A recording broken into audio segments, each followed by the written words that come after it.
Very good. Om. Namaste. Welcome everyone today to Satsang this morning. And let me just say also a huge welcome for all the friends from around the world who are joining us via broadcasting so that we can enjoy Satsang in real time together. And I know many of you are in, it's nighttime in so many places, and you've set aside that time for Satsang, so I hope you manage to stay up and... Okay, very good. Okay, where you want to come? Okay.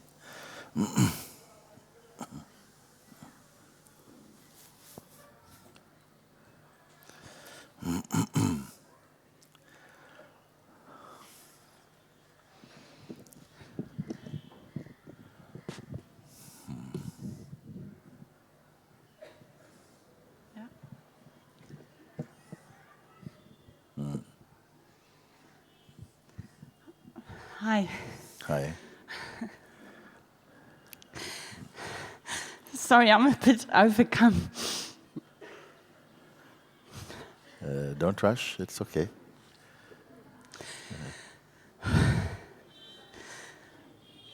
I love you so much. Yes. I've been coming to see you for about 6 years. And I watch you every day. And I know it's boring for everybody that I don't have a question. But That's not true. usually at the end of my time, I put up my hand to say thank you to you on the last day. Yeah. But today I thought I would try on my first day. Very good. I just want to say thank you to you while I'm in this body, in this life. Yes. Yes. Thank you. Yes. This thank you is perhaps one of the most powerful things a human being can say to Almighty God, to Supreme Being, to existence, to consciousness. The same thing. Same thing. We forget to say that and forget how beautiful it is that you don't have to itemize what you're saying thank you for. You can just start by saying thank you, and then gradually you start to feel filled with so many things. Oh my gosh, thank you for everything, even for my troubles. Even you can say thank you, and this gratitude is a kind of purifier and takes out all that is untrue. All resentments, they are burnt there in this fire. All hesitations, excuses, old pains, everything is consumed because you make your heart clean just in that gesture of gratitude. So I'm very happy. Whenever I hear anyone say thank you, it just feels, she's very beautiful for me. Thank you. I always wonder what I would say to you if I ever... And I think of... My mind thinks of questions to ask you, you know. Yes, they're not the good questions. Nothing. Yes. It's better. You. Please, can I come and put my head at your feet? Come, you can come here. Yeah. Thank you. Yes.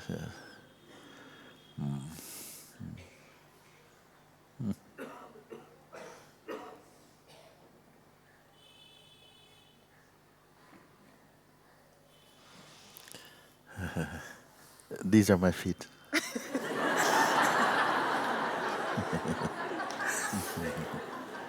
Thank you. Thank you.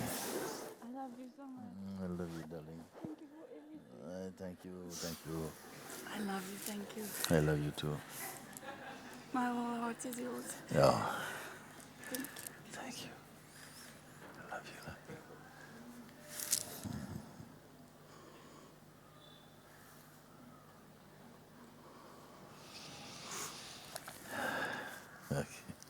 Yeah.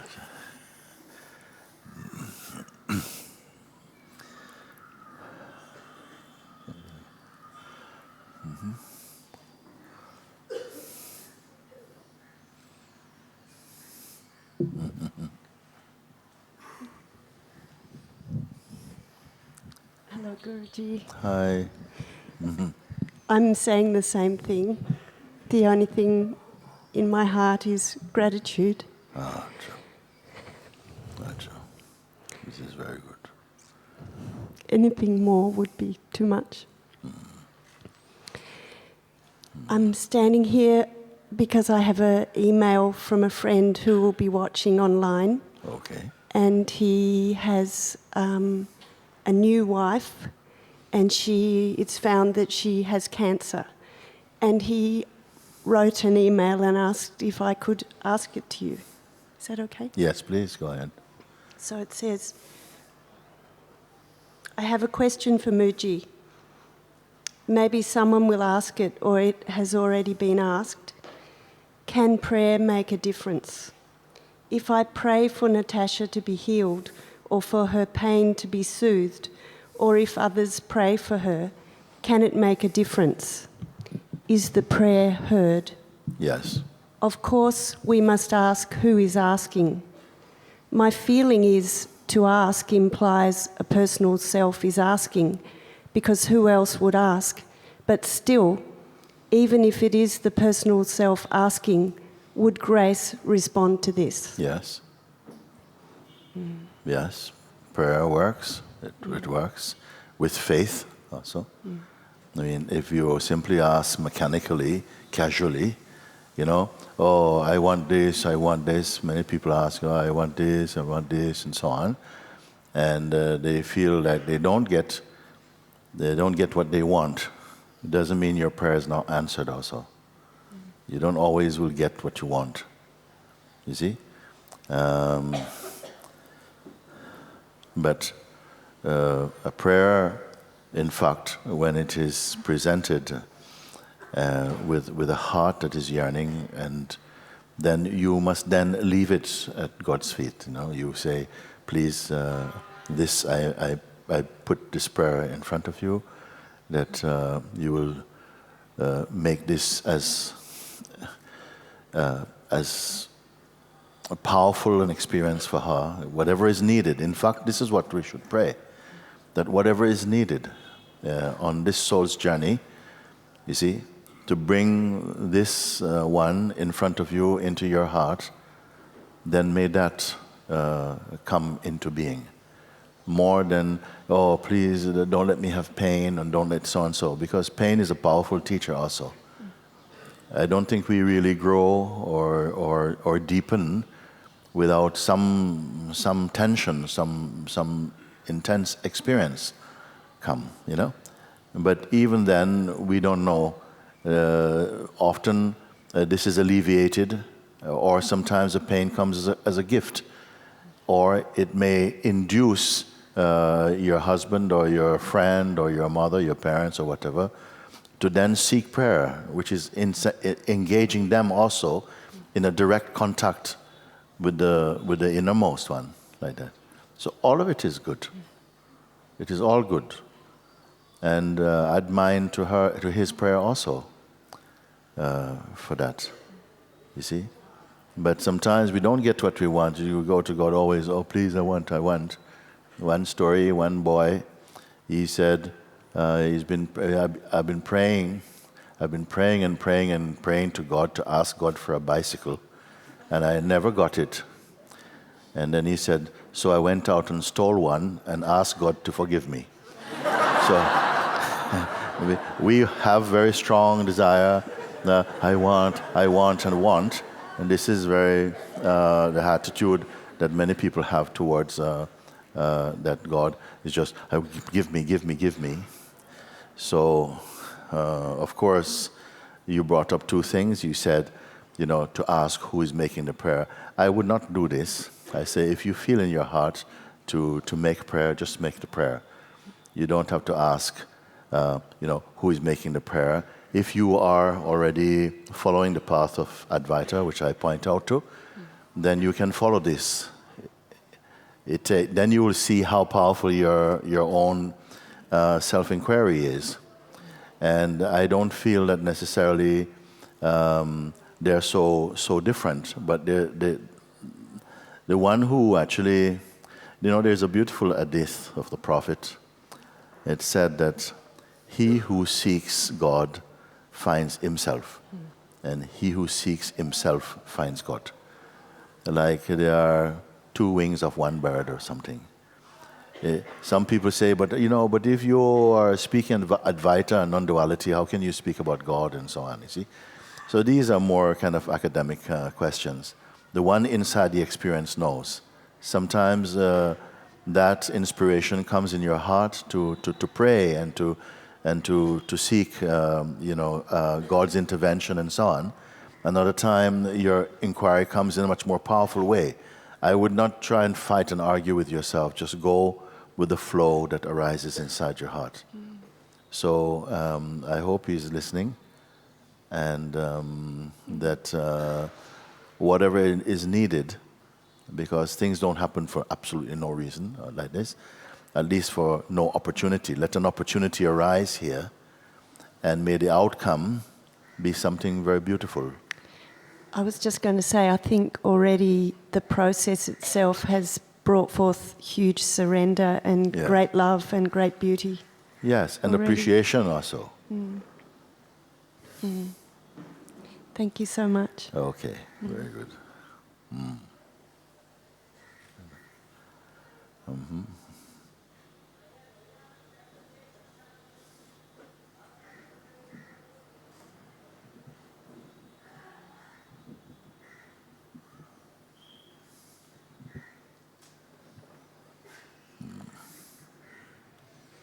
Good morning, Mooji. Good morning, good morning.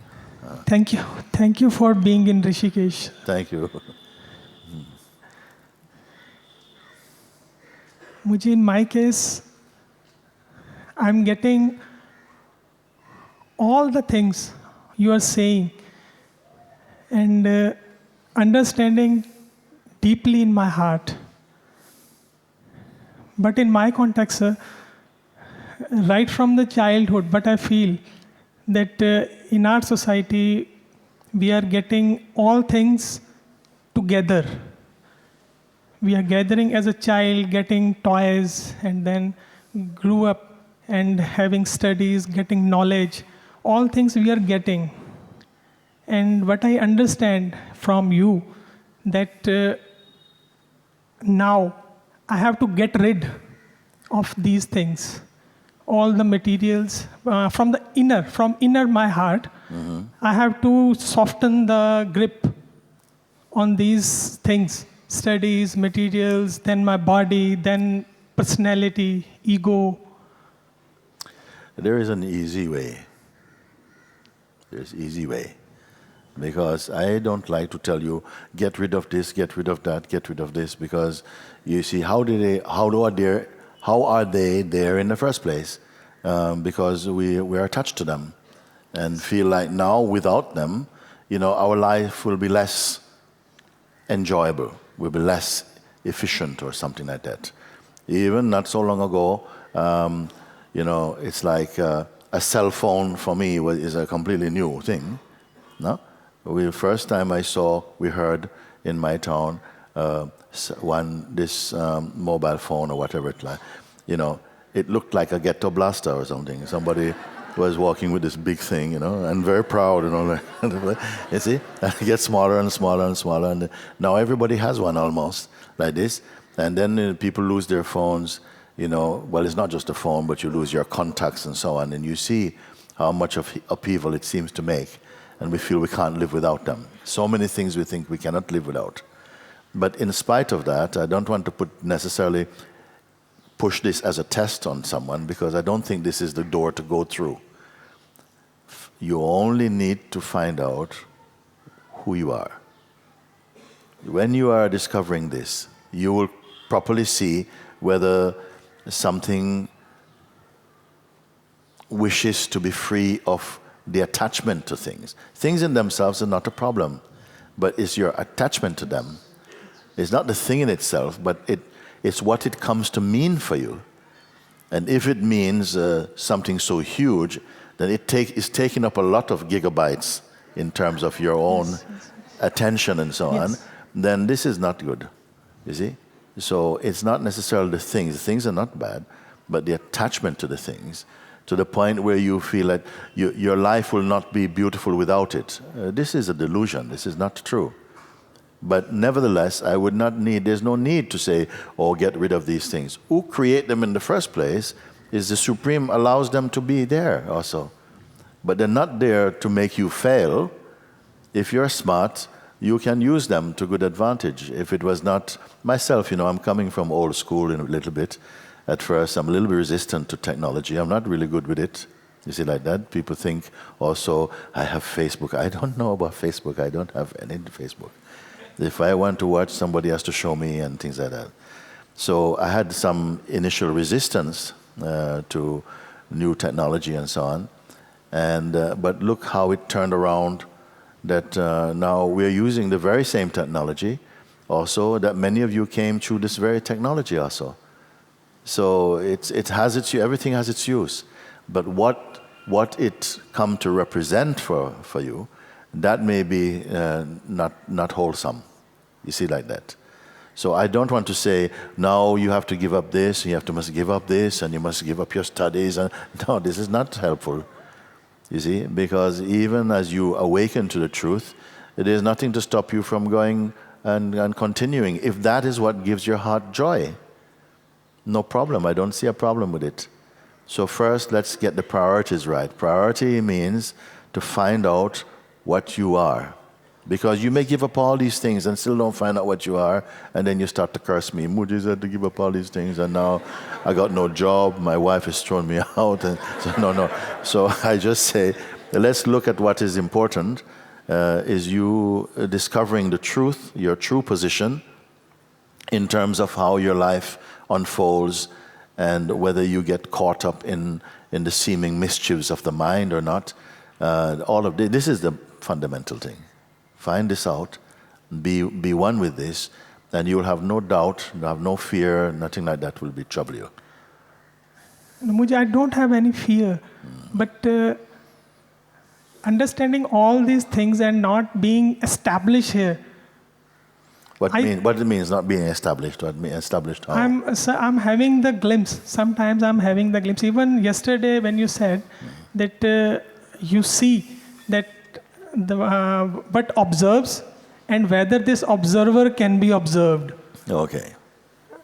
And yes. what I have felt just for a moment, first time I have felt that yes, this observer is also being observed. Yes. But again, it passes. You are not to just hit it with one hit. You have to keep hitting him. You have to keep looking, sit. If you discover something very, very, very beautiful, and you say, this is very beautiful, and then, okay, then it's gone. But if you find something that is really profoundly impressive on you, you want to give a bit more attention to it, more energy to it, to look and to get familiar with it. So as you look more and more into this, you find that, wait, wow, this is it's unfolding. A deeper understanding is coming, and more understanding, and more space is arising inside me, and I'm feeling wonderful. And you're not going to just give up with just, it comes and it goes. Not like that. You see, sometimes only a little flash, a glimpse, is enough to get you hooked. Some people, you see, a glimpse, the right glimpse, is like, whoa, for one moment you see that the world is not how you've been trained to see it. You've been fixed in a certain perspective, and somehow your eyes, even for a few seconds, are open to a deeper reality, and something is just saying, no, I've got to follow this, I've got to find out more. Because for 2 seconds, I was empty of me. And all there is just, I can't describe, it's so beautiful. But if you say, well, then it passed, and then you say, no. You say, no, I'm not going to let it pass. How can I not let this glimpse pass? Or how can this glimpse be stretched out so it stops being a glimpse and just be continuous reality or something? You see? And the way it is actually you're being in satsang.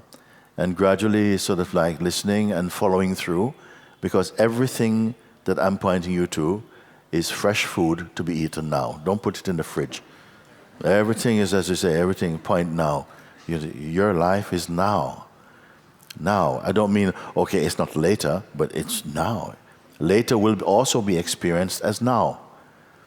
And in this nowness of your being, you'll see, but wow, it's timeless here.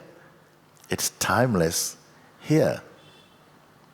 This is what I want you to discover. That time also passes. Everything, all thoughts pass, emotions pass, imagination pass. Everything is passing. There is something that does not pass. And I am one with it. Do you want to discover this? Yes. Then you say, but I didn't have to get rid of my mobile phone. I didn't have to leave home. It doesn't matter, whatever. All these things exist in this.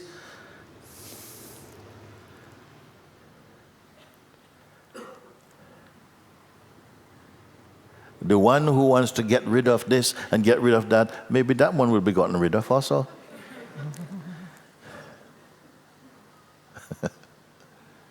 But by itself it might go. So now your question should be, then where do we go from here? Where are you as you're standing right now? You're standing here like this. Let's start from this place, from this position.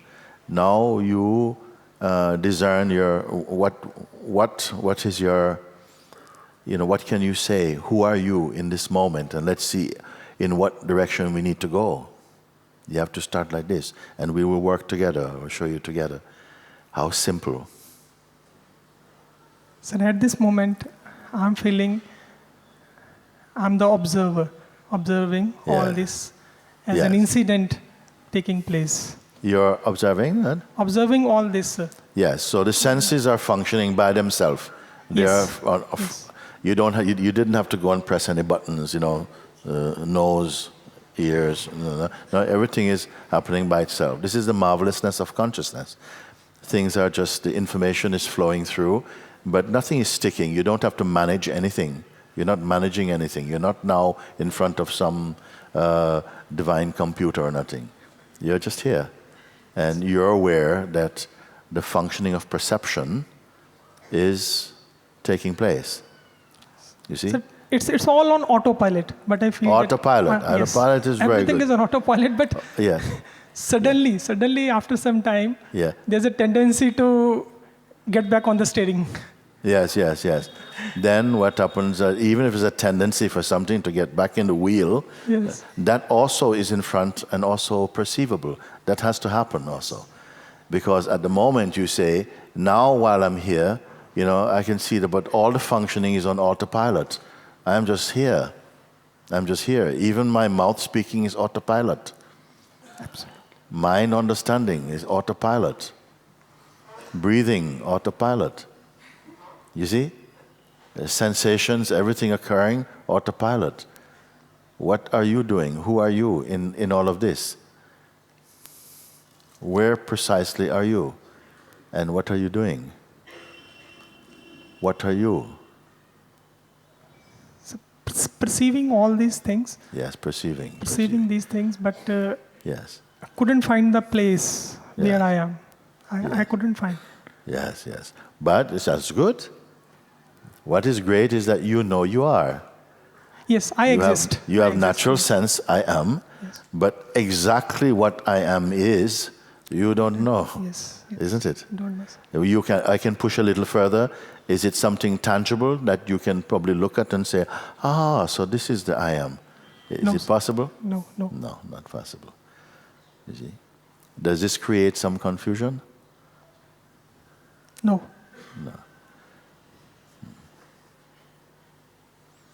Then let's go to the place where you say, but then after a little time, I find myself back into driving mode. Yes. Yeah, you see? Now, look at what happens in order to induce that new state. Now, I'm back in the driving seat again.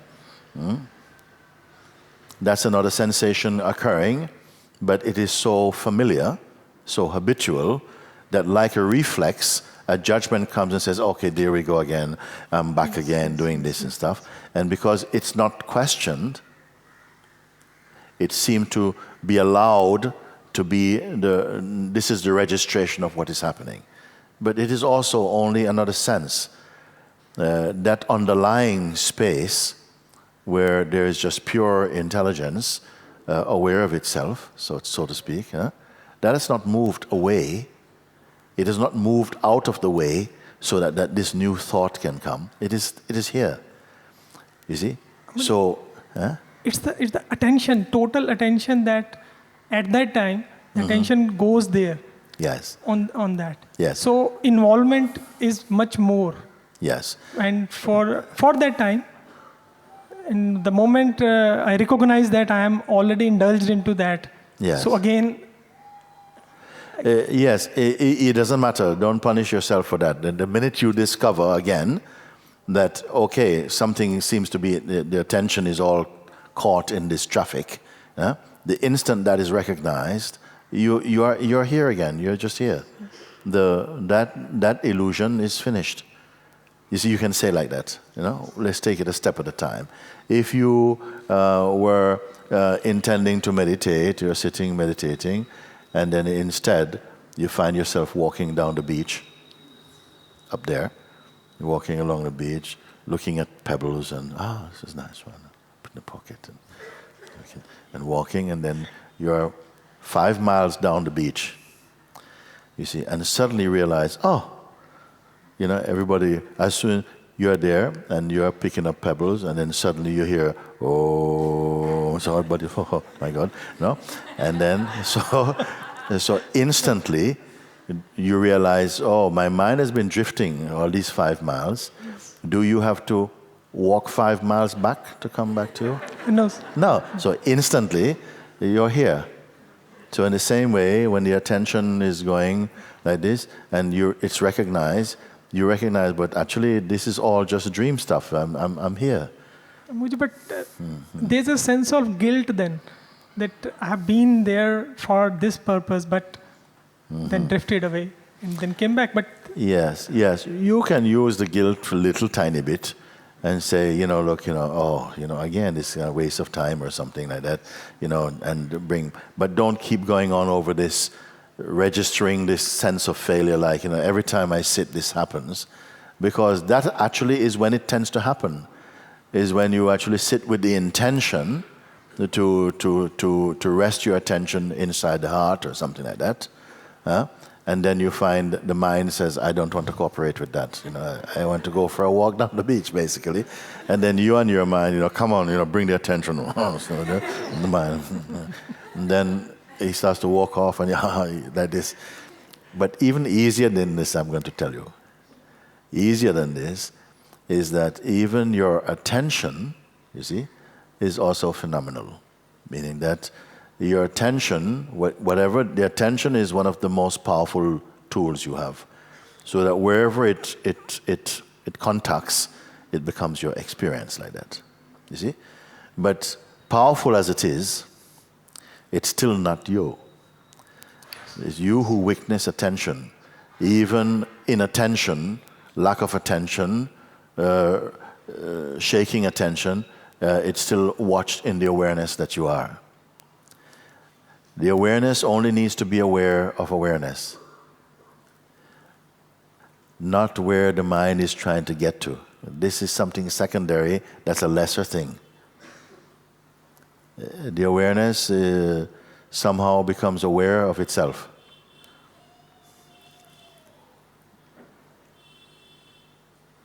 Even without attention. Awareness is the starting point for every action and the ending point for every action. You see? We are looking too much to the activity You say, yes, yes, I must try and do this, and I try and do this and things. But this is trying to control the phenomena, which is okay for many. This is a practice for many. I've just looked and thought, well, for how long you can control phenomena? I rather pay attention, if you want to say, enough to say, but the awareness is the goal or not? Is the goal awareness, being self-aware, or awareness being aware of something else? What is the goal? That awareness is aware of truth, which is awareness. Yes. This is the highest, in fact, no? Awareness is aware of what? What should awareness be aware of all the time? Because people say, I would like to be like this all the time. But awareness is awareness all the time. Then somebody says, yes, but how can I? So you are what in awareness? Greater than awareness, lesser than awareness, object in awareness, the boss of awareness. What are you? Huh? Huh? Higher than awareness? Higher. It's higher than awareness. This simple thing I'm trying to point, but it seems, I don't know how you hear it. I want to be in your head to hear how you hear me. That awareness itself, unless the mind is saying, yeah, but it's not enough, there's nothing there. I want something, some divine fruit, I want to taste something. Yes, taste all you like, but those tastes come and go. They are not the unchanging. This is fine. Let the changeful be there. Let the changeful change. No problem with this. But recognize the unchanging. What can recognize the unchanging? Unchangingly. If there is something that is unchanging, what can recognize it except itself? There are not two awarenesses that one is watching the other awareness, making sure the other awareness is there. Awareness alone can know awareness, isn't it? I just want to know if you are satisfied in this seeing, not as a concept, not as an idea, but simply looking and experiencing also, experiencing where this talk is pointed to. What is left? Maybe there's a fear to be empty. But if I'm empty, how do I go on? If I'm empty, how do I go on? You see?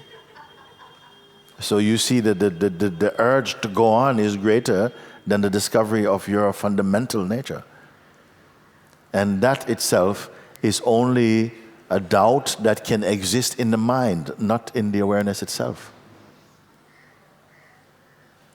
Awareness does not need to go on.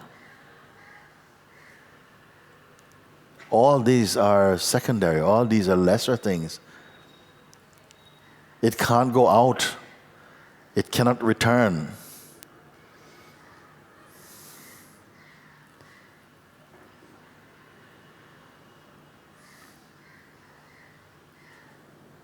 But as we are here together looking into this, you have to follow internally to see, you must prove if I am true in this, and if that truth resonates as pure truth for you or not. I'm not asking you just believe. What is your experience?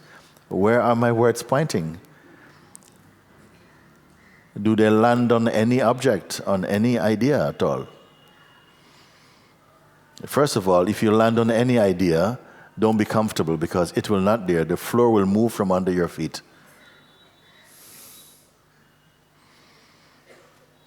In the space of the awareness, all ideas are coming and going. All are coming and going. Where do they go? Out of awareness somewhere? No, they subside in the awareness. They arise out of the awareness. Just like you look in the sky, it's perfectly empty and blue. And after a while, a little twirl and a cloud appears. From where does it come? You follow for a bit, it changes shape, and then somehow dissolves into what? Same place it came from.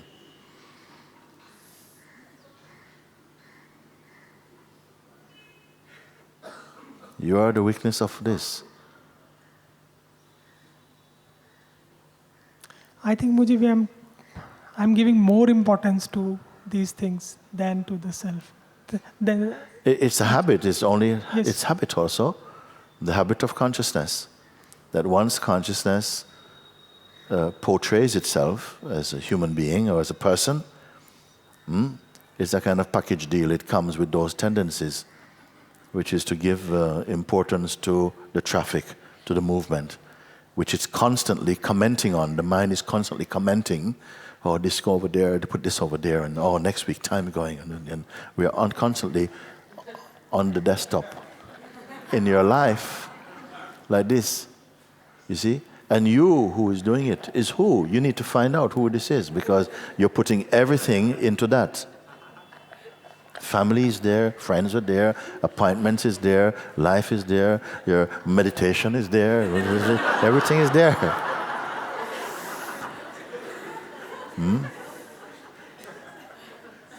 I went one time to visit one friend. I am not so used to going to visit so much now. But some years ago, I was invited to come for a meal at one friend's house, and went there. And she said, I said, where's Aaron, her son? He was about 11 then. Where is he? Asha and Aaron. So I said, he's upstairs in his room, and he's being more independent now. But went upstairs, knocked on the door, He says, yeah, come in, like this. I opened the door, and he has his back to the doors behind, and he's on the screen. He's on the screen watching a computer. I saw him, and basically all I could see is like a window, and he's supposed to be a pilot in a plane. Okay?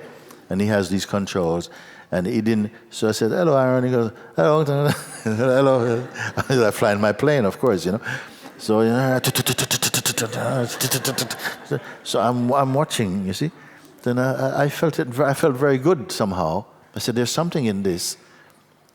Here is a screen which is completely, it's an illusion. It's a screen there.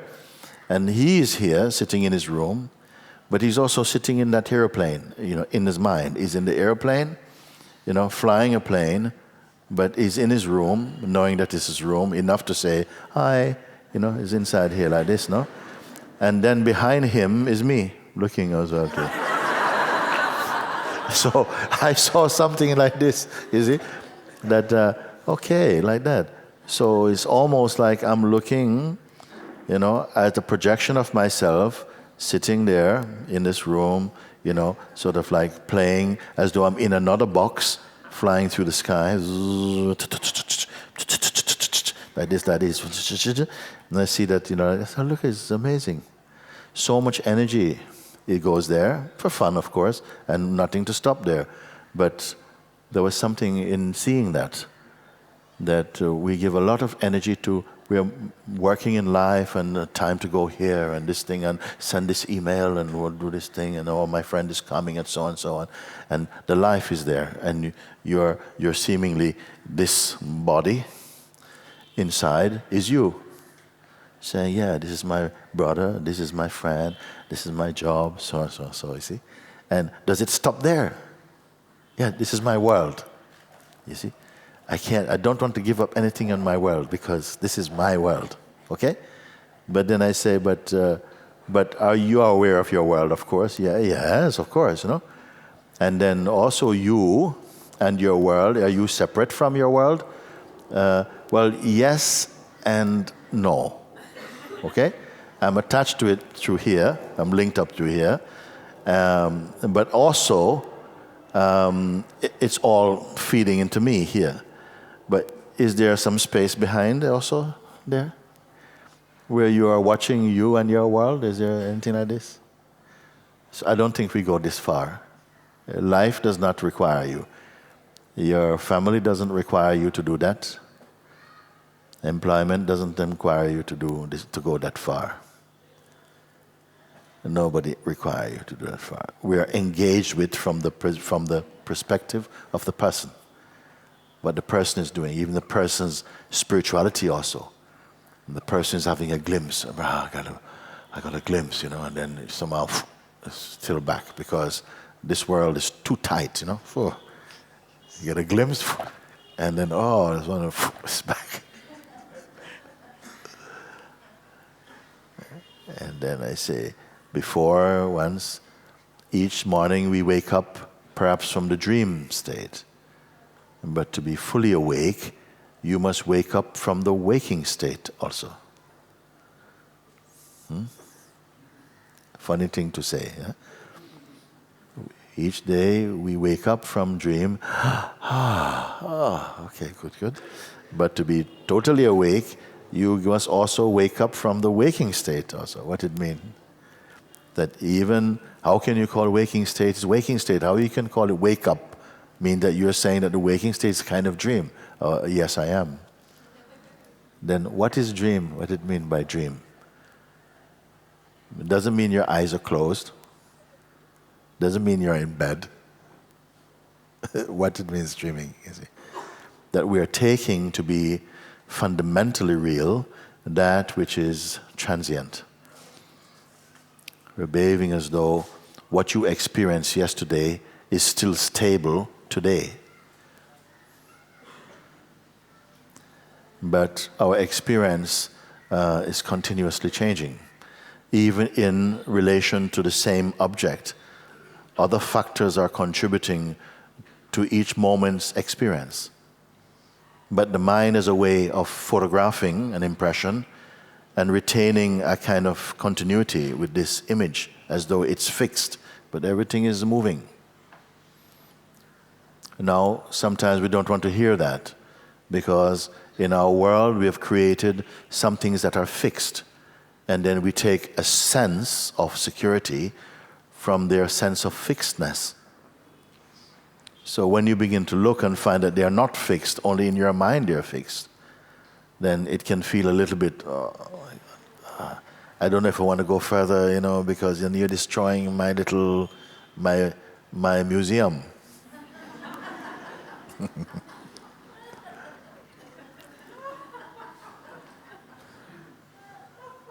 My little arrangement.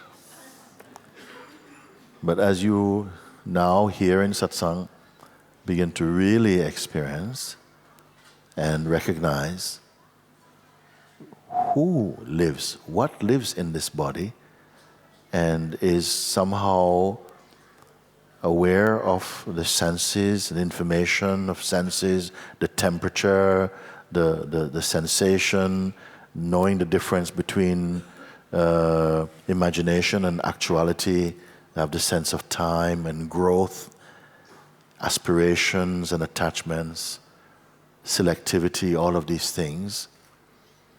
And is it tied to this inevitably? And is that the forecast for whatever a future implies? Or is there a reality that is fundamentally very, very different from that flow of perception? Well, I have no trouble with the world as it appears to be. You cannot say as it is. Someone say, I am not seeing the world as it is.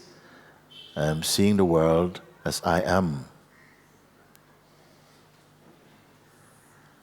How committed are you to your picture of the world, so to speak? We're still on the surface, For a sage, it really doesn't matter, actually. Knowing that all the images, they come and go, and it's not depending upon the imagery, and even the imagery of understanding, even, not depending on this. It's come totally into the realm of the infinite, Where to go to be in the infinite? Where will you go? How much distance? And in what direction also? Where is the infinite most likely to be experienced? To the east. Oh, the east. Where is it? Right in the heart of you.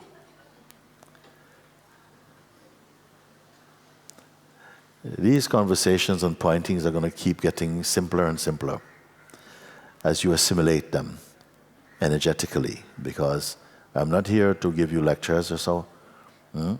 What we are serving somehow in the pointing, you follow through inside and see, is it true or not? Just feel. Because our real way of grasping does not necessarily have to come through the mind in the whole cerebral functioning.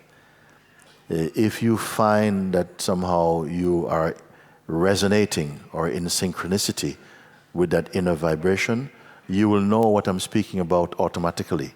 You will just know. You aware that this happened? You don't have to study everything you know. You simply, it's revealed in you because it is here already. And the greatest revelations are not about phenomenon. The greatest revelation is not about phenomenon. It's not about how things are out there, particularly. It must leave you in total unity of being. Your education in the highest sense, your meditations in the highest sense, your reflections and contemplations and introspections and reflections of all of this must take you into total peace, into total peace, into total joy.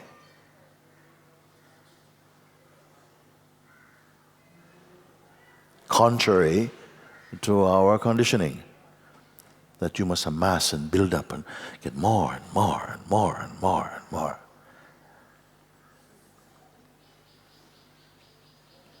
And then after getting excuse me.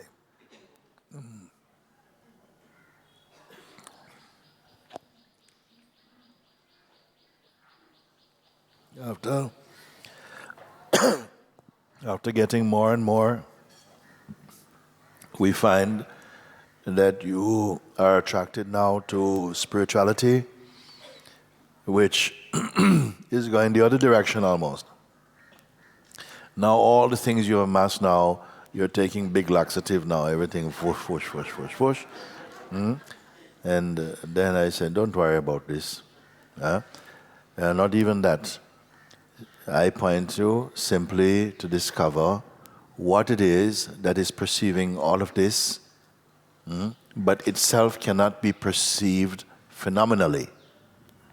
Do you understand what I mean when I speak like this? Yes. You are perceiving all of this. Everything on this side of the eyes. Everything on this side of the eyes. Through the senses bring them to you. Mind also is interpreting incessantly to bring everything you are perceiving them. And then on the behind the eyes, everything behind there also, in the realm of thought and emotion and imagination and feeling and so on. So all of that also is in front of you. You are perceiving. Then also I use the word in front of only temporarily, because actually, do you have a form?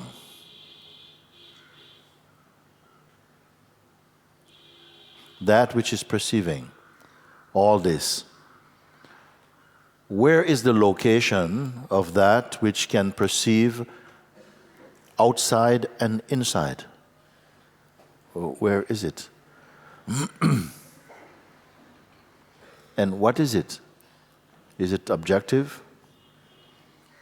You see? So this is experience. You respond, you say, no, it is not objective. Because why? You can see that it is not objective. How do you see that which is non-objective?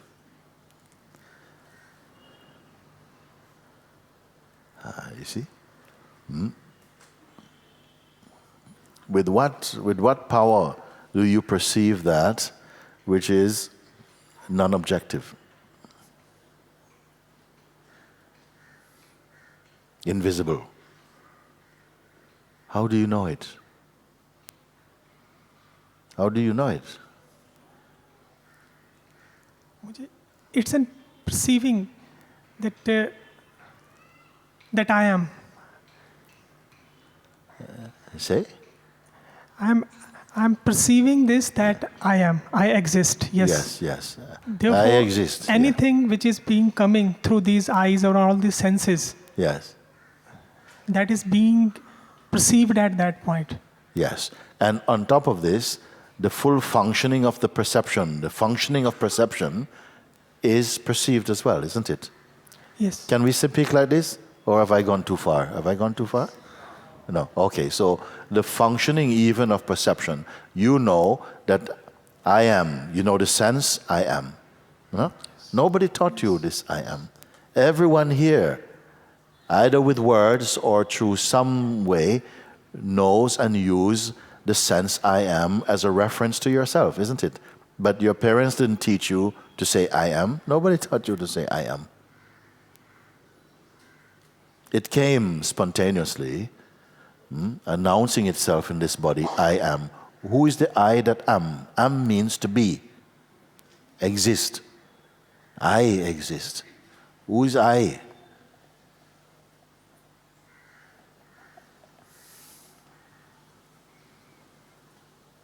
Who's I that exists? It uses the body. I am. Who is saying I am? Who is the I that am? Huh? True I, she say true I, but what is it? Look, don't think. Because everything we are saying here is right here. It's right here. We are not going to go outside of this room right now for these answers. No? You don't have to move your position and sit somewhere else. You don't even have to close your eyes. You don't have to suppress the senses. Just as you're here, isn't it?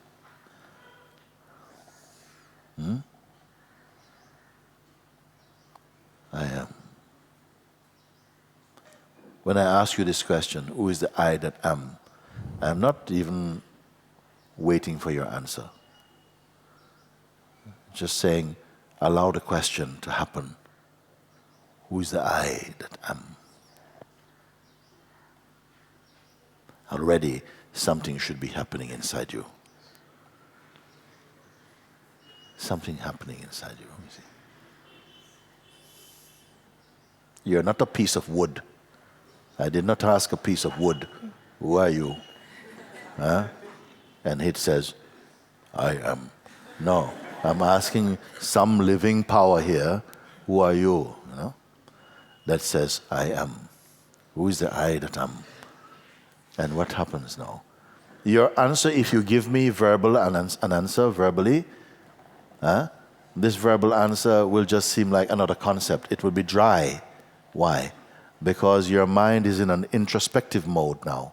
And it's not going to be impressed simply with mental answers. Am I true or not? Yes. Yes. We are in the deeper being. So this sense I am is resonating. It is in itself. This I am. I am. I is what? Feel. Don't think. Or think and feel. This is important, you see. Not answers. Experience.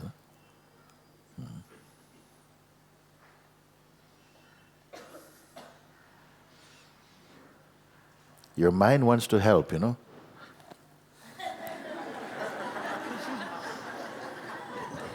No. We don't want to talk with him right now. No, he can stay out there now. This is not for him. It's for you.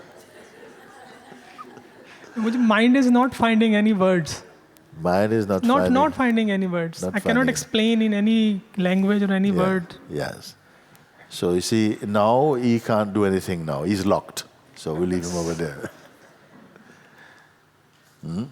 Now sometimes when the mind goes into some seizure, it's blocked, we have a tendency to say, okay, I can't go any further than this. I think that's it for now, and you abandon your inquiry prematurely or something.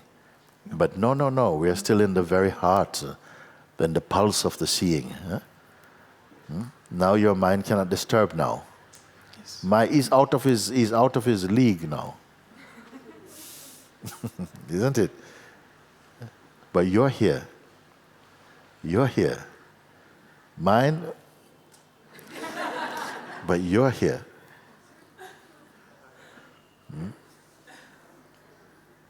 Feel you. You without you. Feel you without you. The without you is the mind you. No, not this you, which is the constructed self, not this one now. You. You who are not merely flesh and blood, not merely conditioning now. Where are you going?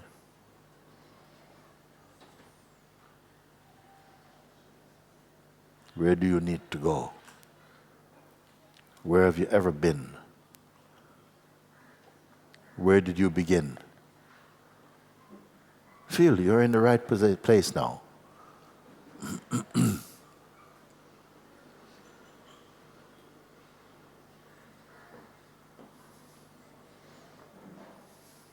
You may say, in a state of the purest feeling.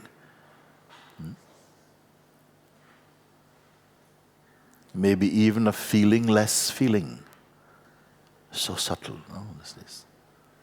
Still, there is awareness of this also.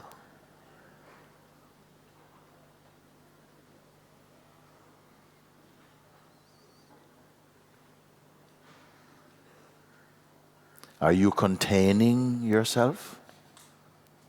Are you holding your space? Is anything like that?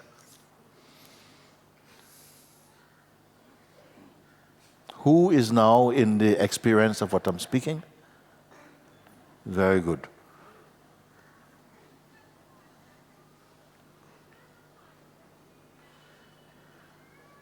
Are you waiting for something to happen?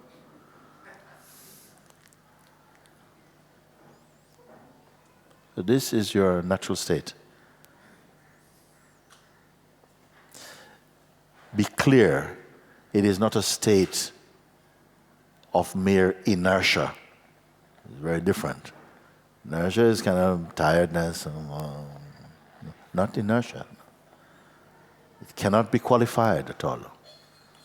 From here, energy can manifest in a very dynamic way or not if it don't.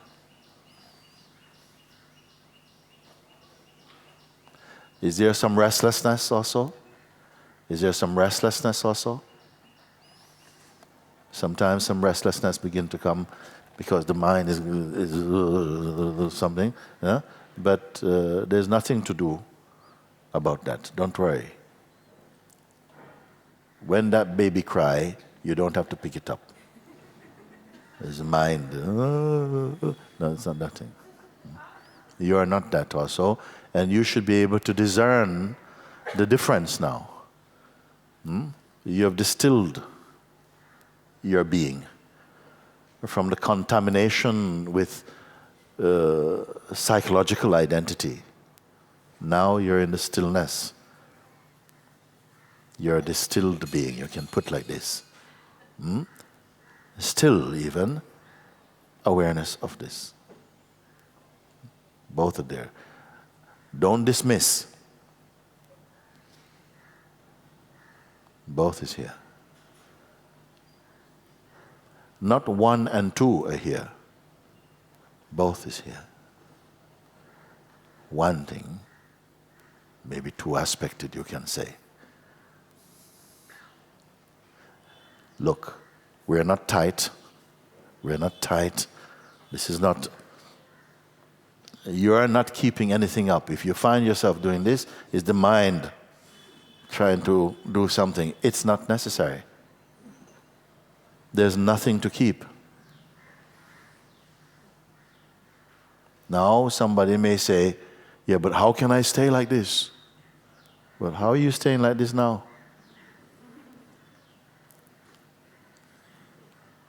How can I stay like this? It's a booby trap, not important. Don't buy these ideas. You are like this, you are this. It's not the product of a technique.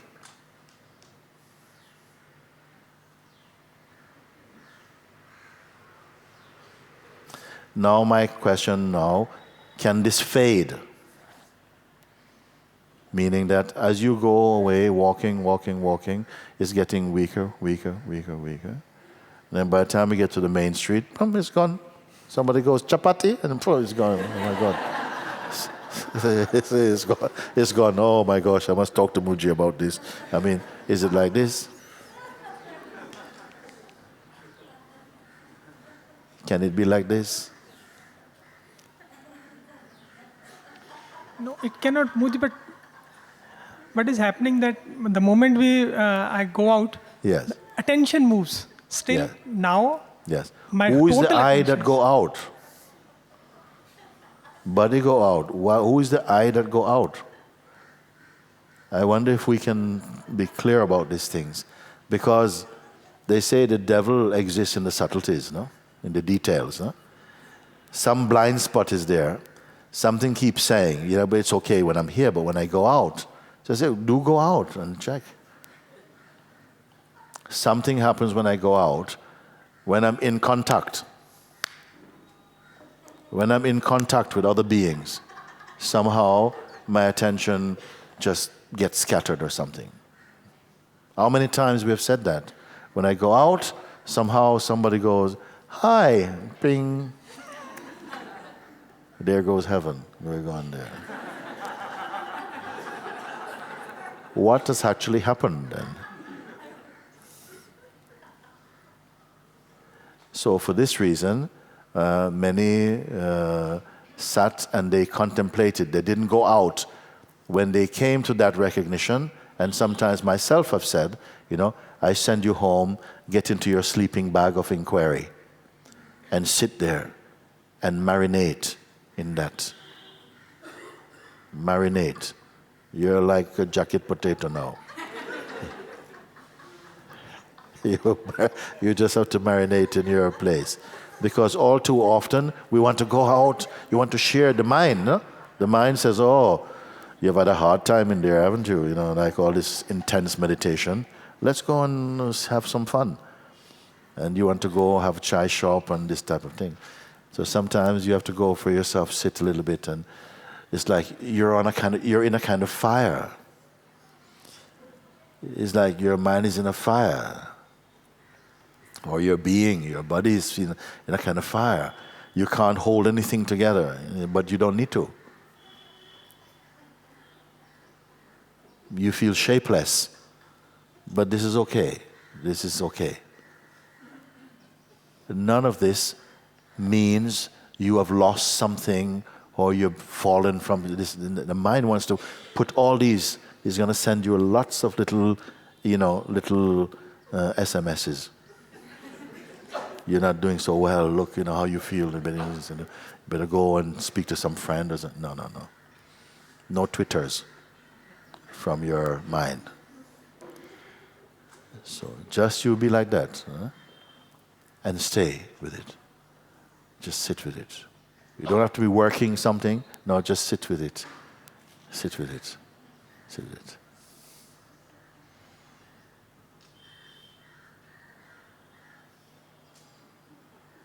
So you have to be smelling like a potato. Baked potato. Raw potato don't smell like nothing. When you're baked and say, oh, yes. then life will bring the butter. Come. You see? Isn't it? You must bake so you have the fragrance of and the taste of. You're edible for prasad for God now. Isn't it? But if only you just, yes, and you go outside and after this, you have a sense that you have lost something. So in the early time, just sit with it. And this is true self-respect, that you have come to a profound insight, sit with it. You may not say it's an insight, so maybe you feel, I don't know what happened. I don't know, I don't have anything to work with. But you keep quiet.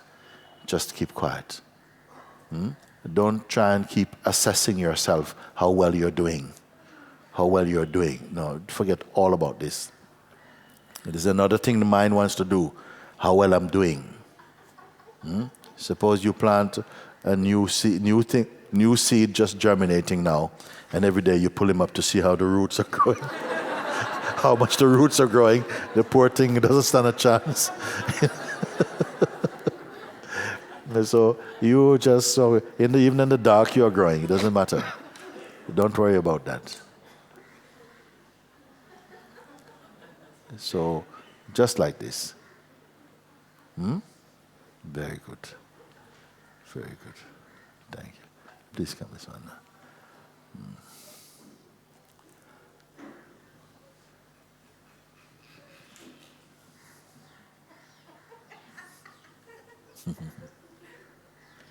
Why does it feel like I have to physically marinate? Like it feels like I have to go in a sleeping bag, like literally. Like it feels like I have to.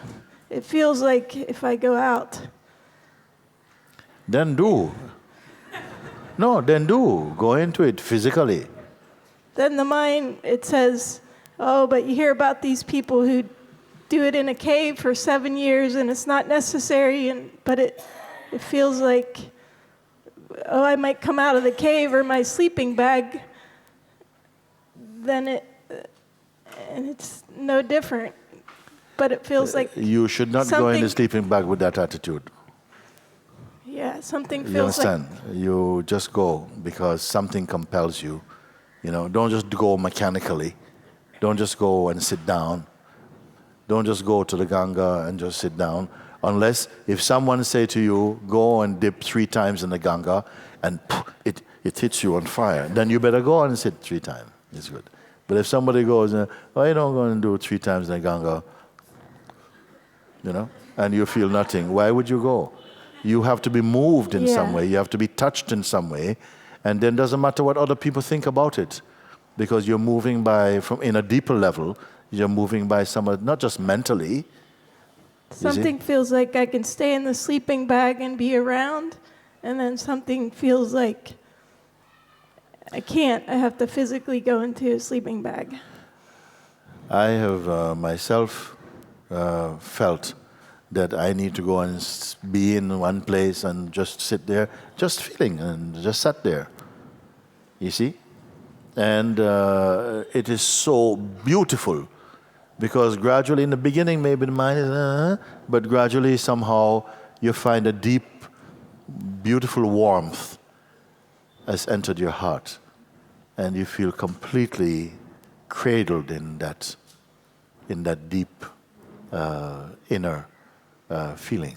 And a little fear comes of canceling a plan or something, like, it's just... You just keep on looking in the way that I told you. Look from the place that I point you, that all these things are coming, and if something is telling you, yes, maybe tomorrow you need to do this, and 2 days after you need to do, don't follow that. Just keep coming back into this place. If something needs to come, which is a gesture from the universe or from the deep, it will come in such a way that you will have no doubt about it. You understand? But if little flickers of thought, or maybe I should go, or maybe this, then these are just the little nonsenses from the mind. It's flickers, flicker, Yes, like yes, yeah. all the way back to flicker going forward into the when I return to my country and what to do, and it's like... This is the mind, no doubt about it. At a certain point, you will not have or feel the need, the necessity, to try and plan any future at all. Many times we are obsessively plan out of fear also. If I don't do this now, then this will never happen and so on, and we are just slaves of our own thinking. But you are life. Meaning you sit and you acquaint yourself, reacquaint yourself to yourself. And in that, whatever is to unfold, you will see that it finds its flow. It will feel its flow. And it will infinitely be more true in your heart than you trying to navigate what's the next move and the next move. You just know you're in the right place. It feels hard to the person, but it feels easy. Yes, it feels hard to the conditioned mind that has been used to a certain way. And now it's feeling like, I'm living by the light of the unknown. It used to think, but when 2 or 3 moves ahead all the time. There are times when perhaps that is necessary, but when it is necessary, it will flow as a sort of truth. But when it just comes only out of habit, then you will feel tied only to habit. Then it doesn't allow your spontaneity to flow, because everything has to be stopped and checked. And every feeling, everything has to come to the immigration desk. Everything, should you? Okay, you can go. Next one. You're not flowing with the life. And even so, to speak about flowing with life, I am not concerned about flowing with life.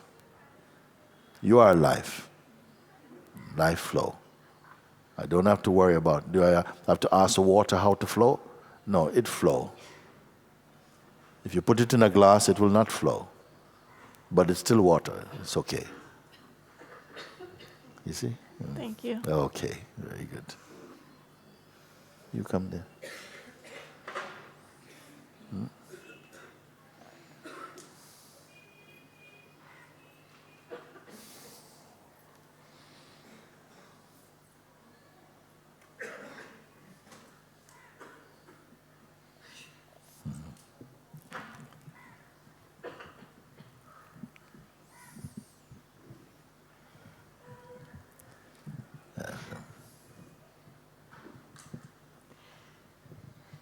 Thank you.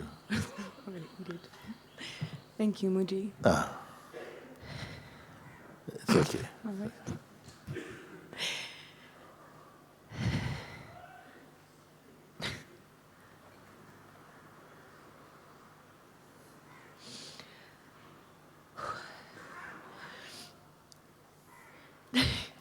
The words just whooped. It's not a bad thing, actually. No, I know. Maybe you've spoken about this many times. I don't know. It's my first time I physically see you. Yes. Very grateful to be here. And I was wondering if you can speak on the relatedness between awareness and consciousness. Okay. It's only a question of, it has been used interchangeably, and so many people, because it's a key word, isn't it? Awareness, consciousness, mind, this type of thing. So, but in my usage of the term, most often when I speak about consciousness, I'm talking about that aspect of awareness, which is the dynamic awareness, meaning that the consciousness where in the functioning of life and perception, all of this appears, including our sense of ourself as I am here, I exist, speaking with you, and so on. I call this the conscious field, consciously interacting, and so on, where the senses function, and the flow of thoughts, reflection, all of this, including meditation also. It's flowing in the realm of the I am consciousness. Sometimes I say, you are aware of this, aren't you? You see? So I'm using awareness also in its dynamic aspect to say, you are aware of this, that there's awareness of this.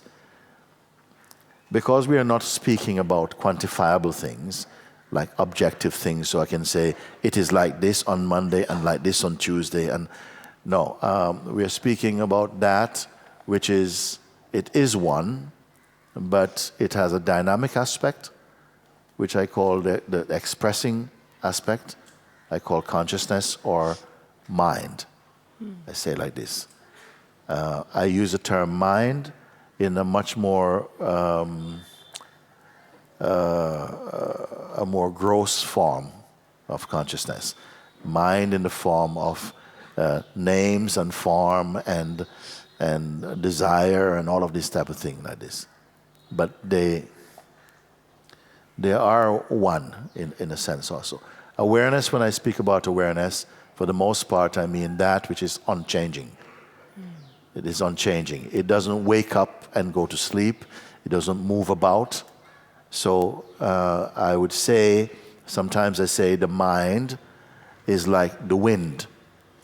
Its nature is to flow, but it needs space to flow in. Space does not flow. It doesn't, being infinite, it's everywhere, always, like this. So the mind is like the wind that moves about, and awareness is like the space which does not move about. But it doesn't mean that awareness is stagnant or stale. It cannot be described in any language adequately to convey what I mean by awareness. Actually, when I speak of awareness, I'm speaking about you. What you are fundamentally, what we are fundamentally. You see, it is from this place. This is why I say that you can also observe consciousness acting. You're also aware that you are conscious right now, and that you are using your mind and whatever, and the senses you're aware of. You know the distinction between the senses. You know the functioning and the ability of sight. You know if your memory is not as good as it used to be. Something watches all of this from that place of the I am consciousness. But something looks upon also this consciousness that is moving is also perceived from the unmoving. So that's the range normally that I'm using like that. Mm-hmm. Okay. Thank you. Thank you. That's good. Oh, very good. Mm-hmm. You come? After you can come.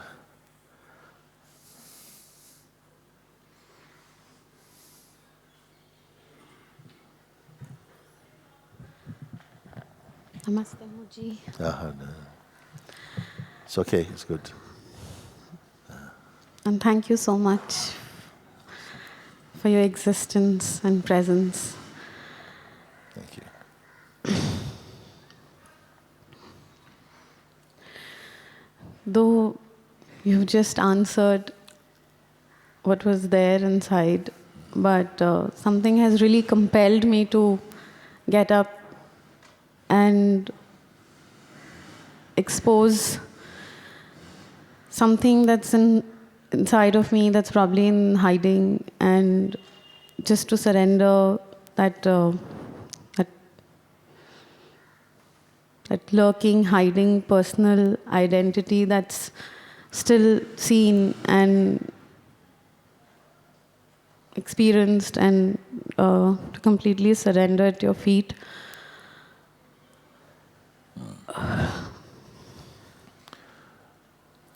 Every personal identity is going to be attended with some idiosyncrasies.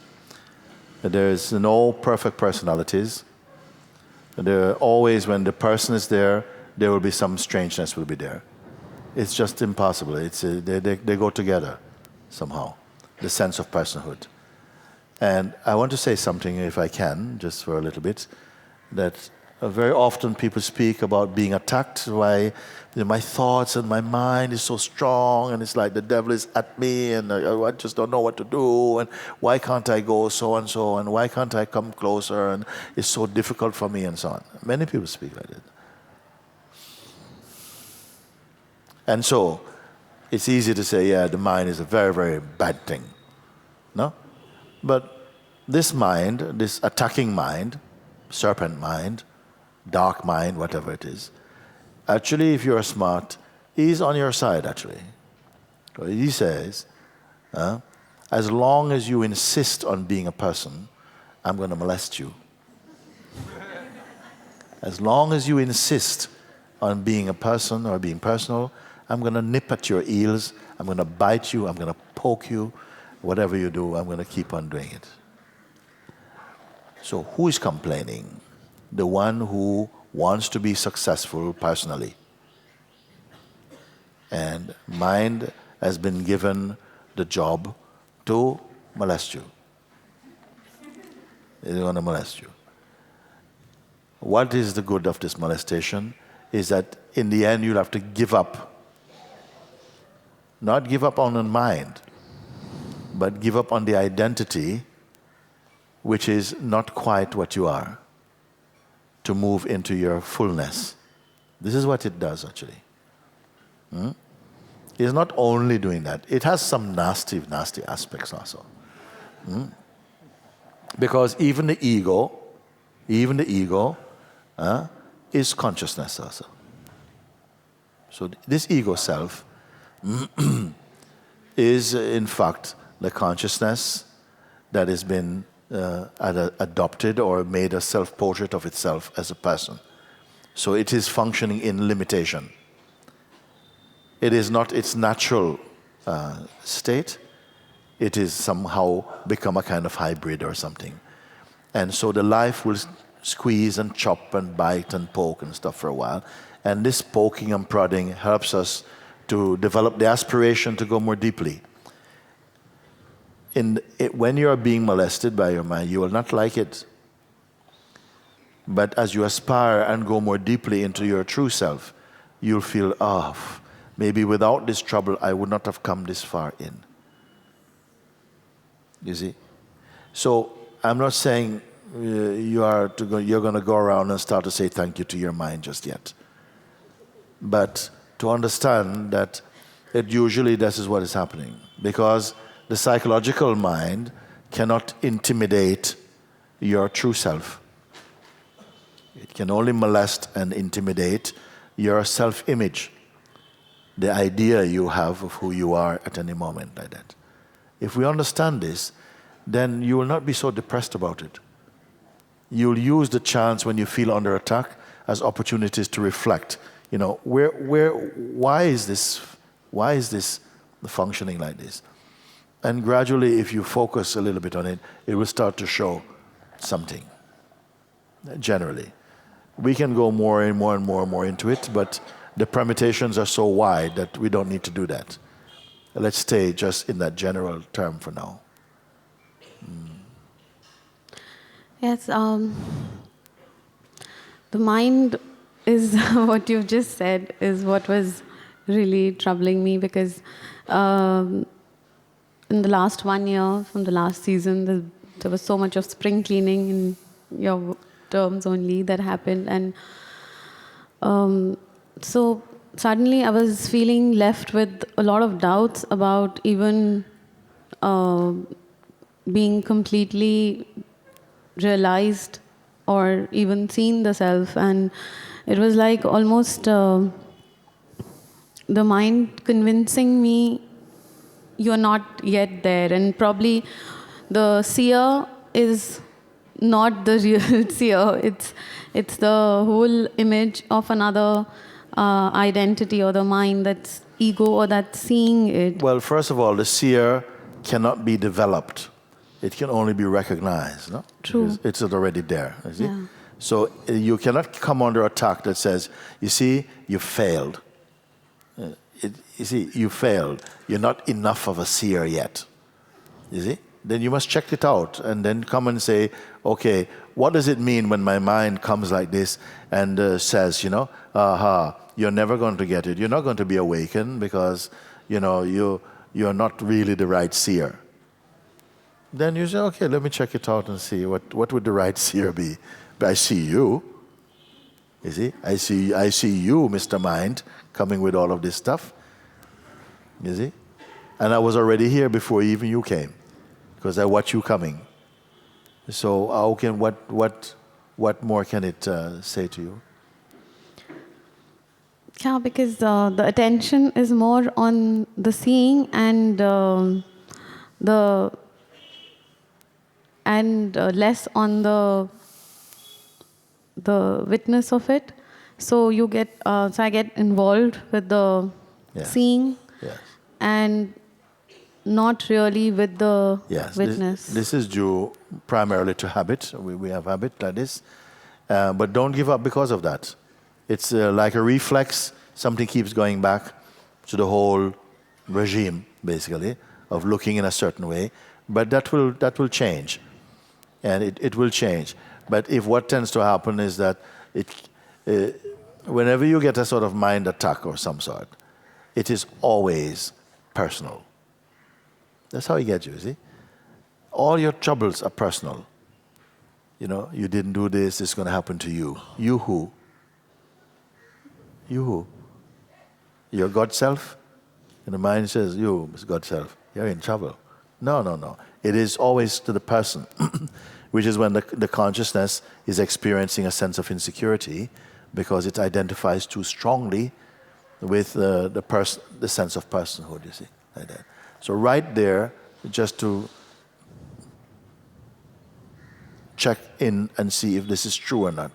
The person is what is feeling disturbed and, why can't I thought I was further on than this and so and so and so. But that is watched in the awareness itself. Now that has to mean something because the awareness is not complaining. It is the sense of a person appearing in the awareness, feeling that I'm not enough awareness yet. Yes, and there is no enough conviction that this is it, like this is who you are. Yes, if your name is Jennifer, do you need conviction to remember that you're Jennifer? Every day, do you need to be convinced? You get up and says, but today I don't feel convinced that I'm Jennifer. You never say like this. You never said this. You never get up and says, I said, what is your name? It's George, but I don't feel convinced I'm enough George today. No, you never say that. You take it for granted, and yet this body was not born with the name George on the forehead. Didn't come in called George. So something was there before that holds the impression of a name, George. So if you cannot forget the given name, how much more can you forget that which causes the given name to be remembered? Can I say again like that? If your given name, you don't forget. If you're a woman, you don't forget you're a woman. You don't get up one morning and think, I'm a man. Well, some people might do, but you don't generally get up and go, yesterday I was such a nice woman, today I'm a man again, or whatever. No, you don't have any doubt. You don't even have to say, I am convinced I'm a woman. You don't even have to say that. It doesn't come into it at all, because there's no doubt at all. You see? But we seem to doubt that we are sufficiently aware, which is the one thing which you can be sure about, because the moment you feel the sense I, it springs from awareness. I and awareness, they are synonymous. Now, I said before, I think I mentioned it yesterday, and I said again, I am before the thought that I needed to remember myself or that I could forget myself was learned. Again, I am before the idea that I needed to remember myself or that I could forget myself was learned or accepted. What does it mean then? It means that the idea that you need to remember yourself or that you could forget was something that we learn. It's something we learn. It's not natural. You are, when you say I am, this is consciousness. But it has come to mean I am a person. And that's where the doubt came in. You see? Because by being a person, you had to rely heavily on your mind, and the mind is very unstable.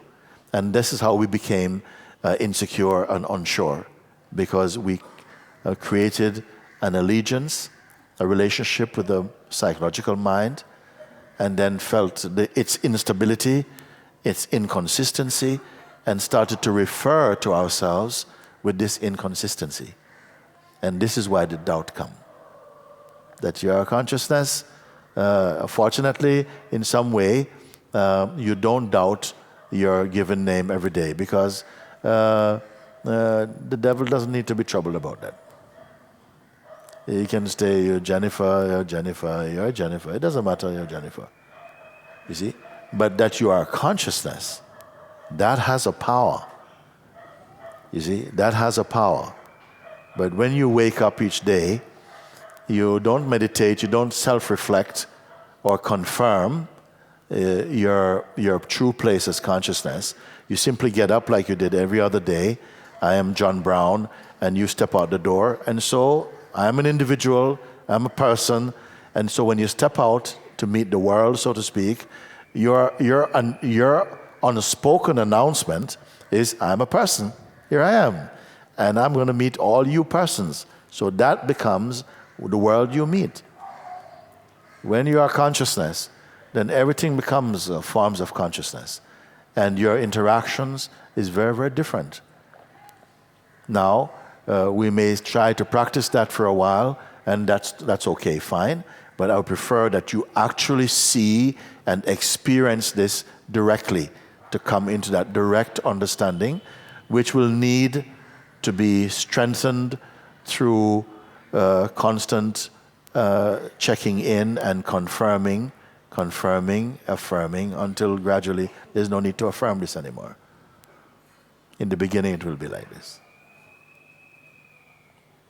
This is why I say an era of mistaken identity, you see, creates all this work we have to do now. And do we have to do it? Well, yes and no. In its true sense, you cannot not be what you are. In its experiential sense, you have to practice to somehow regain your naturalness. It's like you were born, and then as soon as you start to walk, somebody gave you a walking stick and put in your mind that you're crippled and you need a walking stick. But you never found out for yourself. And then someone at some point in your life noticed that, wait a minute, you don't look at all like you need to be walking with a stick. Throw away your stick. And you say, no, how cruel of you. How could you do this? You know, I'm a poor person. And come on, come here. No, how I can give me my stick? Then they push you and you wiggle. Oh, like this. You realize that nothing is wrong with you, actually. But after this first time, you still go back, still have to hold on to a stick because you're used to holding sticks.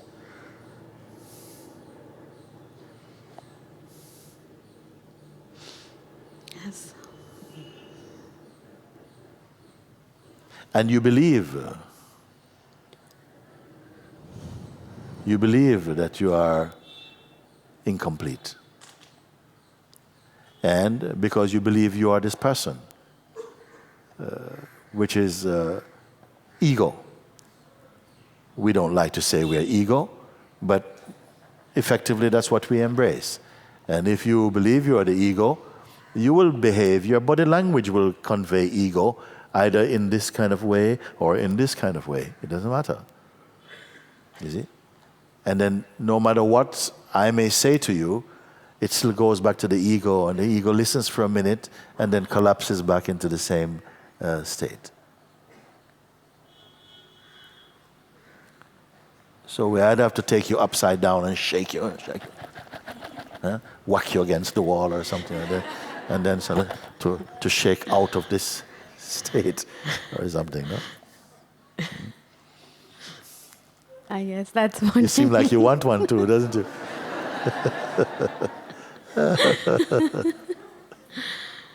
Okay. Yeah, I guess I want one like that because you did speak on exactly what I was feeling, just like for the last two people. And yet there was just something so not letting me sit there and just, see it with you.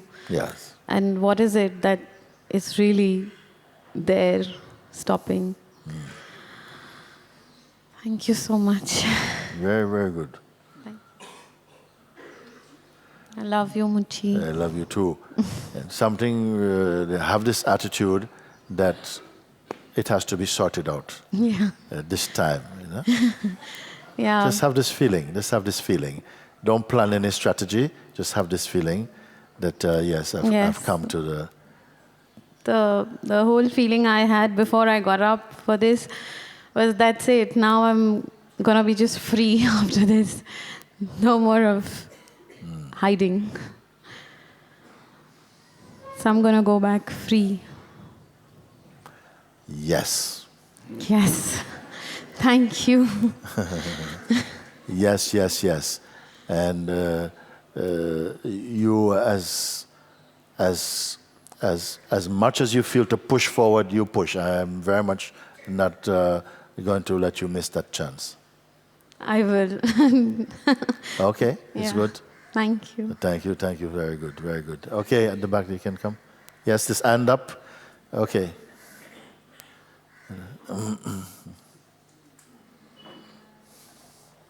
How are we now?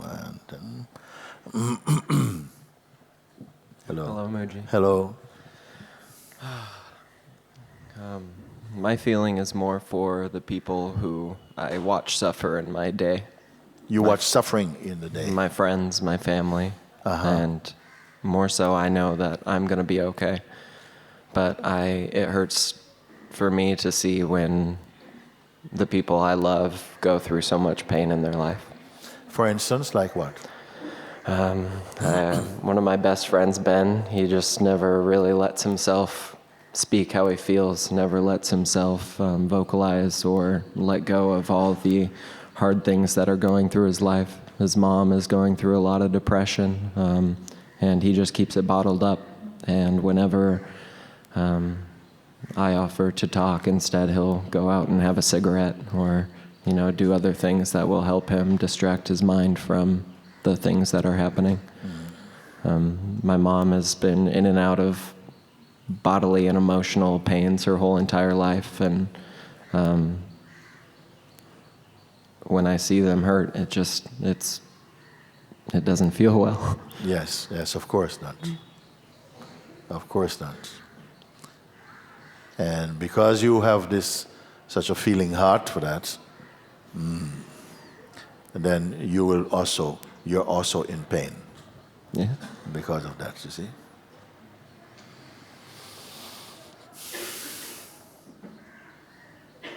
Is what often causes pain as well too is that sometimes you go through more pain,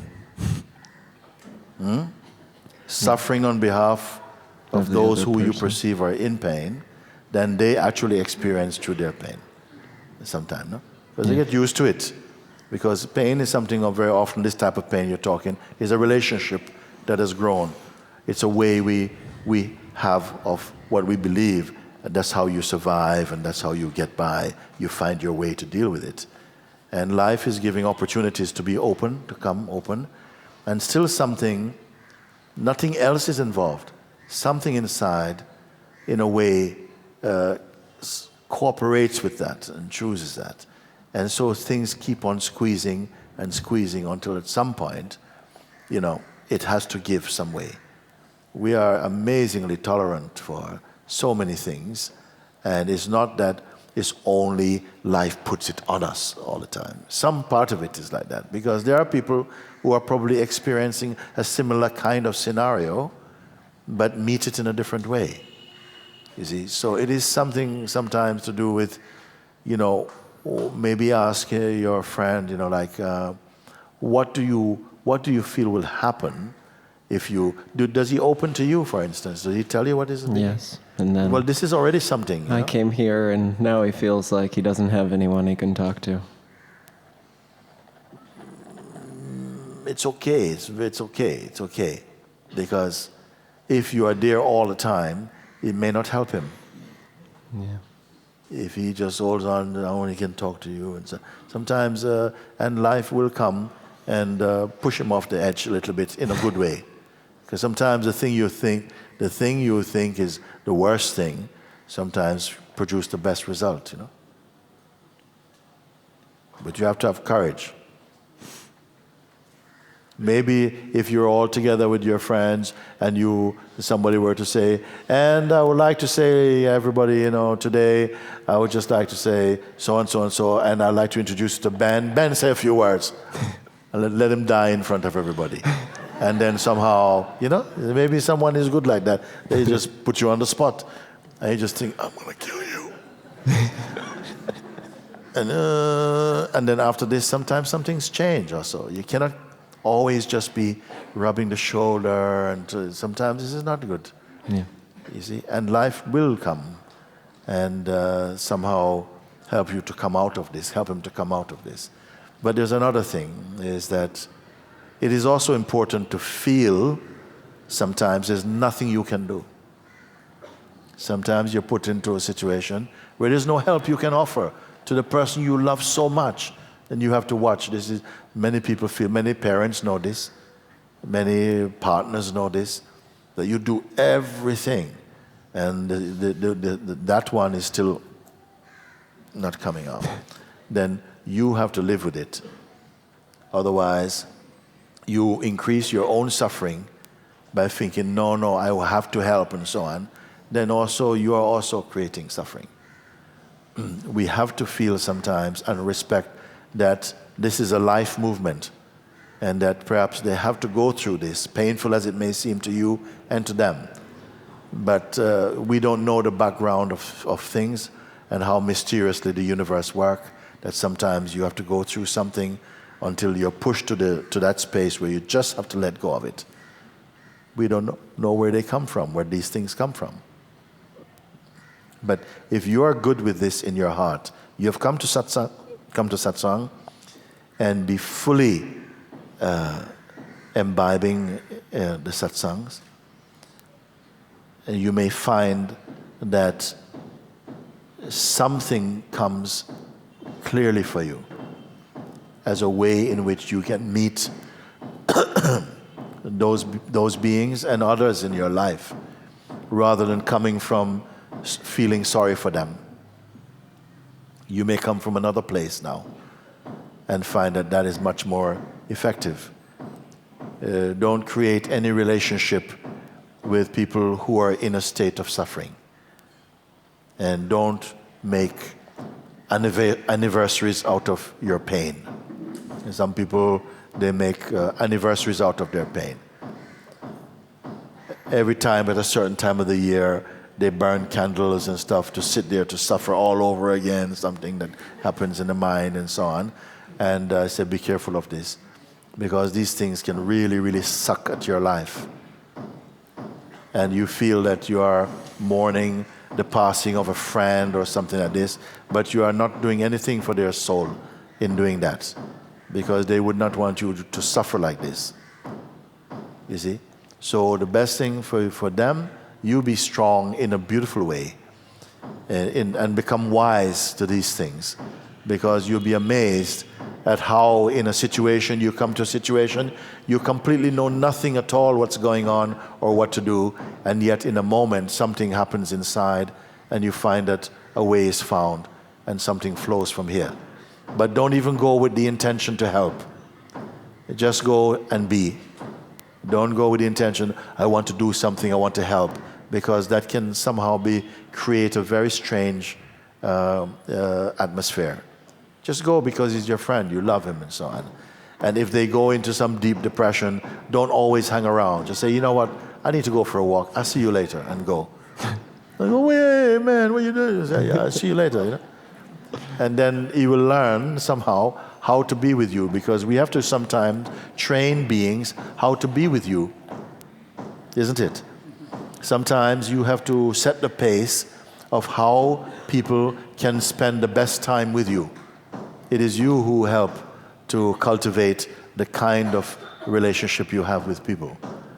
If they learn to find someone that they can always just unfold and take their things out, and you think, I'm doing something good because I'm always there to listen, and they will tell you, hey, you're my only friend, you're the only one who listens, and don't accept that as a compliment necessarily, because it means that whenever they're feeling down, they'll just head for your house, and you don't want this relationship at all like that.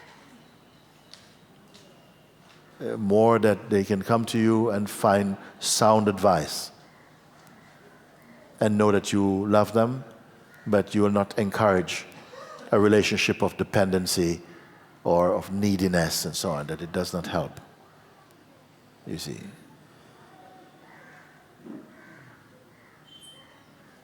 Not always easy, but it's so important not to falsely think that we are giving support when we are perpetuating a habit of neediness.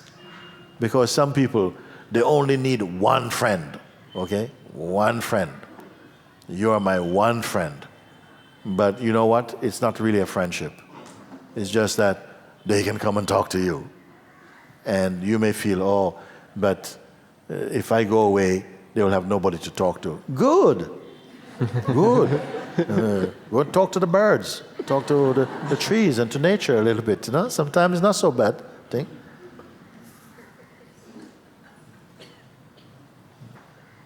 I feel your being here, all in fact, everyone here, your own satsang, your own coming home to your heart is the light you will bring to this world. Not just for you. Not just for you.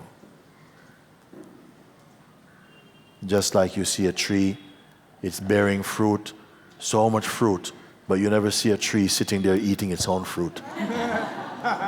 No. It gives fruit for everybody. It doesn't have no fruit. Little water, little sun, I'm happy. No? You never see a tree eating its own fruit. A banana tree.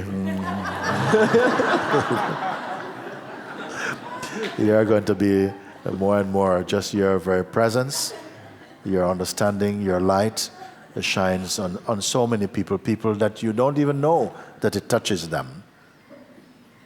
You're not going out as missionaries. You're just somehow, you're not on a mission, you simply are. And in your natural life as you move, you find that somehow your environment becomes much more beautiful. People will tell you also, thank you. You say, well, what for? You know? Just, thank you. Because just seeing you reminds them of who they are. Isn't that something beautiful? Reminds them that they can be free also, that they can be happy without being magnificent. They can just be, they see.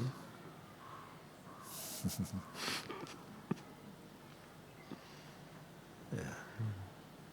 Thank you, Mooji. Thank you so much. Thank you. Very good. Okay, just one more we come and for now, and we can do this one.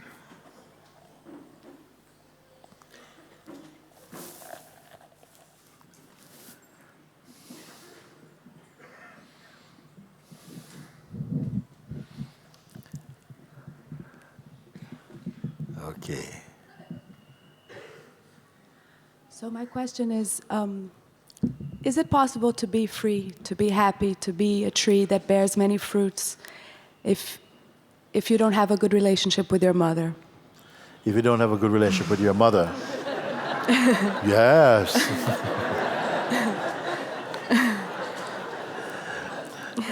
Not if you insist on not having a good relationship with your mother.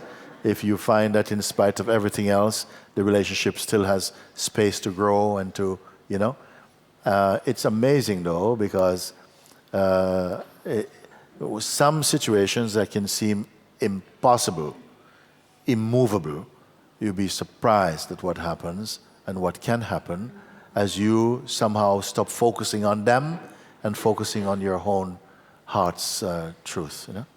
Yeah. You see? But yes, of course, it is possible to bear fruit. Everybody else eats your fruit but mom.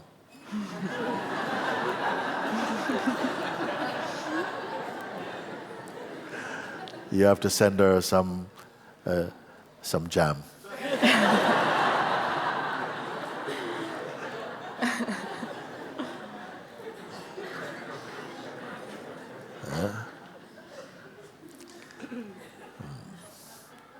You want to say a little bit more on this? What happened?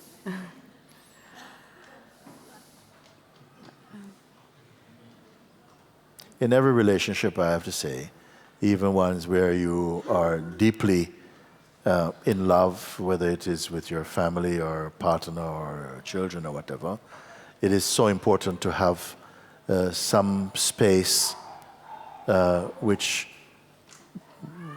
you can be really alone, physically also, not just inwardly. Inwardly, yes, but sometimes physically.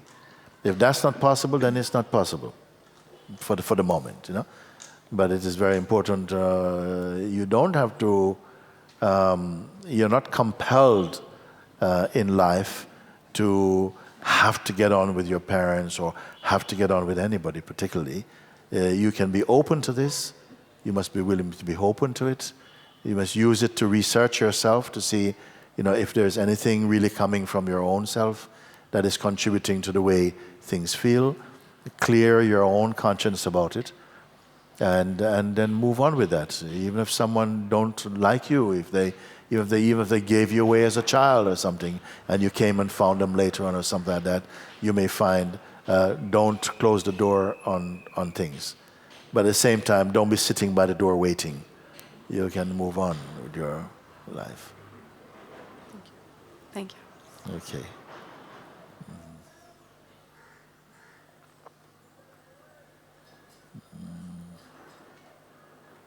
Okay, come.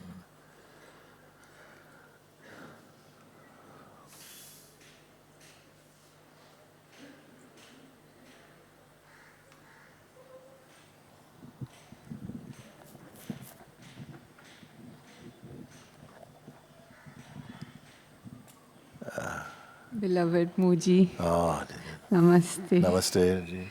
Mooji, I have been learning and listening and enjoying and experiencing. I want to just share one thing that I have experienced. After last year, I was in a state of total desirelessness and intense peace and contentment. Yes. But when has come, I went into practice again after the 7 weeks that I was with you last year before last. And what I found that I was kind of paralyzed. I was not able to function as an identity. And then I had to drag that identity, wear that coat tightly before I could perform surgery or before I could relate to a patient. And thereby, it sort of felt unnatural to remain in the desireless state.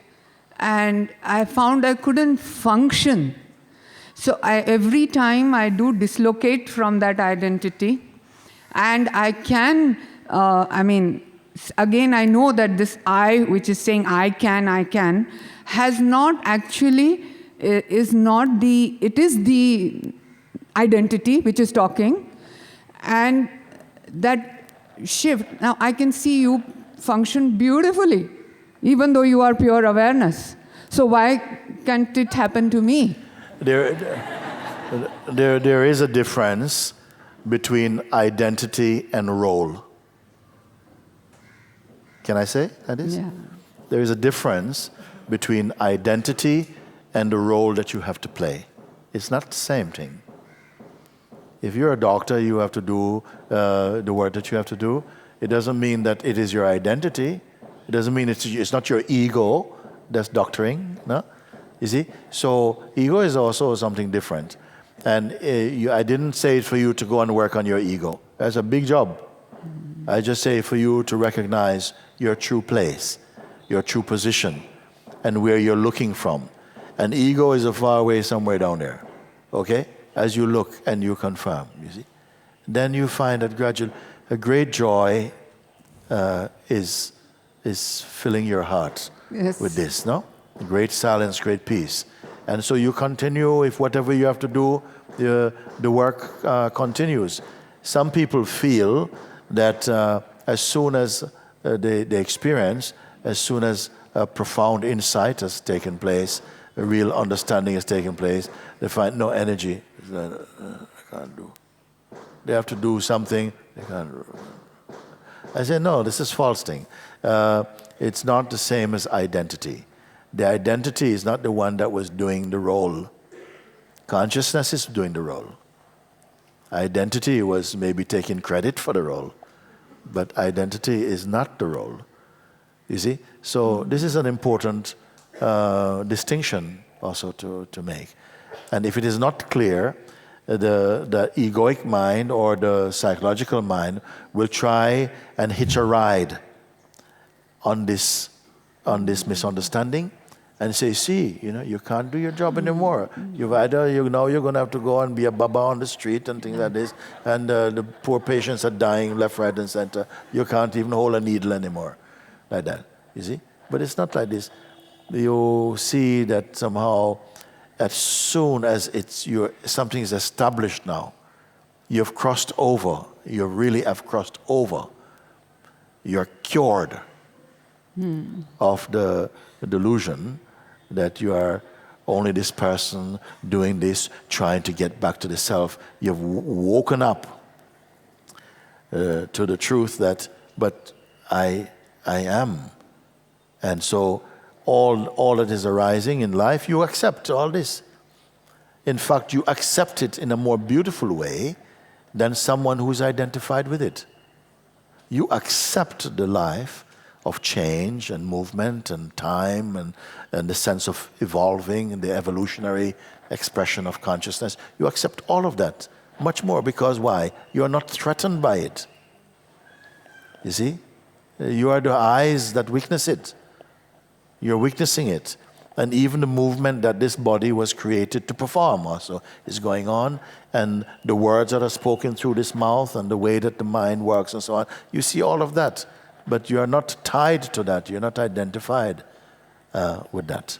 You see? In that deep way. And so there's nothing there to really hold you. You may find, it is possible that for a while, and many people experience, that when you have a profound insight, many people, they go to bed for 2-3 days. It used to happen like that. I was not reading books. I don't read many books. Sometimes after, I'd read just one sentence from Papaji or from Sri Nisargadatta Maharaj or Sri Ramakrishna or something. I had to go to sleep for 2 days. I can't get out of bed. I completely... Because somehow it seemed, and I wondered about it, is this healthy? Because, it's like he's hit me on the head. And somehow, but it worked its way into the very atoms of my being, you can say. It was doing something. And I came out of it, felt very, very clear, very strong, like that. It is definitely happening gradually and in percentages. That joy, that peace, it radiates into practical life. And I can I can feel the difference within myself. Yes. But sometimes when I get gripped with, for example, anger is a big problem for me. It had been all my life. It's gone down considerably. I'm free of it. But recently again, it was like it caught me and I was so angry with my son for being so-called selfish, I thought. And then I said, wow. Something within me looked at all that and I said, wow, that's a good drama, isn't it? So I could experience that as well. But still this doubt arises that the memory, the training, the expertise, all that created an identity about some performance. And if I don't identify with that identity, then the memory will not come. I will not be able to perform. I will not be able to judge the case properly. And these are the things that arise. So I thought I would just lay it open and bare in front of you. Yes, yes. It is good because somehow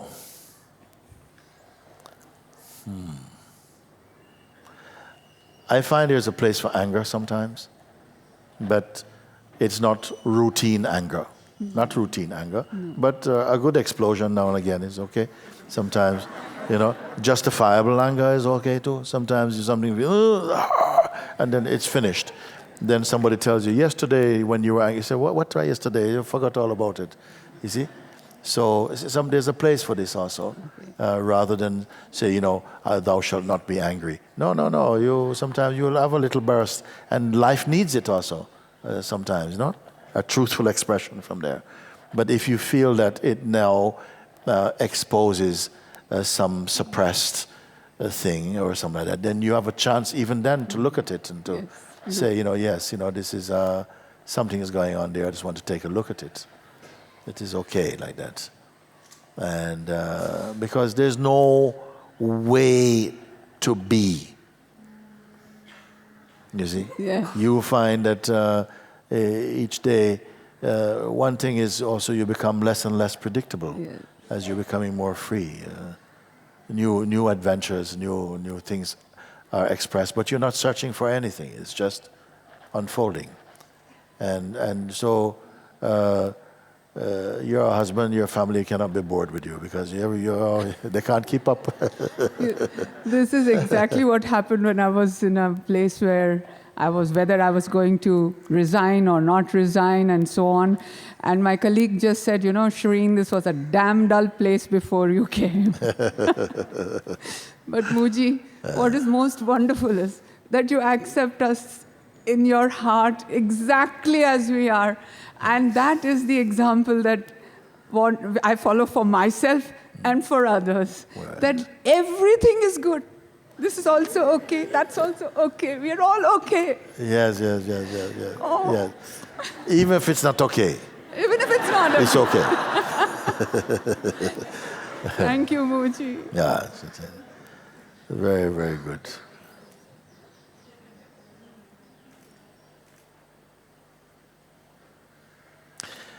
As we are coming to a close, I just want to say something that each day I find myself coming and having this wonderful chance to sit together like this. And what is so rich for me is that I know that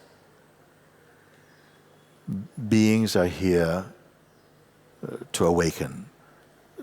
You may not know that inside yourself. You may not know it's you. But if it was not like that, I would not come. Not I would not decide to come, I would not be made to come. And so because of this, it leaves this very powerful feeling inside that,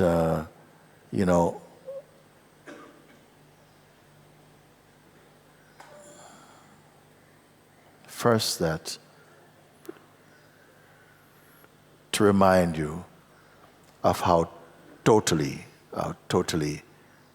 the self you are behind the facade of the personal mind. And that in your lifetime, in our lifetime, starting from the day itself, it is possible to be free of the delusions that make us feel that we are separate from the self. And to come into such a profound understanding that the mind in its psychological expression will not be able to somehow distract you into believing that somehow you are such distance away from awakening and so on. There's a lot of myths about awakening. There's a lot of myths about what a human being really is at heart. And as much as it can be cleared up so that we can again be in the true state, so that we don't have to go and always only read about awakened beings, that we can refer to them in our own time, living beings. The state of awakening, the realization of the self, is our natural state. It is our natural state. It is not something far off in the ancient myths of the past. It is our natural state. But so much misunderstanding, misconceptions have been somehow inherited and believed and embraced to be true. And it seems as though all this collective film, this veil of delusion and false knowledge, holds the world hostage. Because when consciousness conceives itself only to be a person, the result we know, because we are living with it.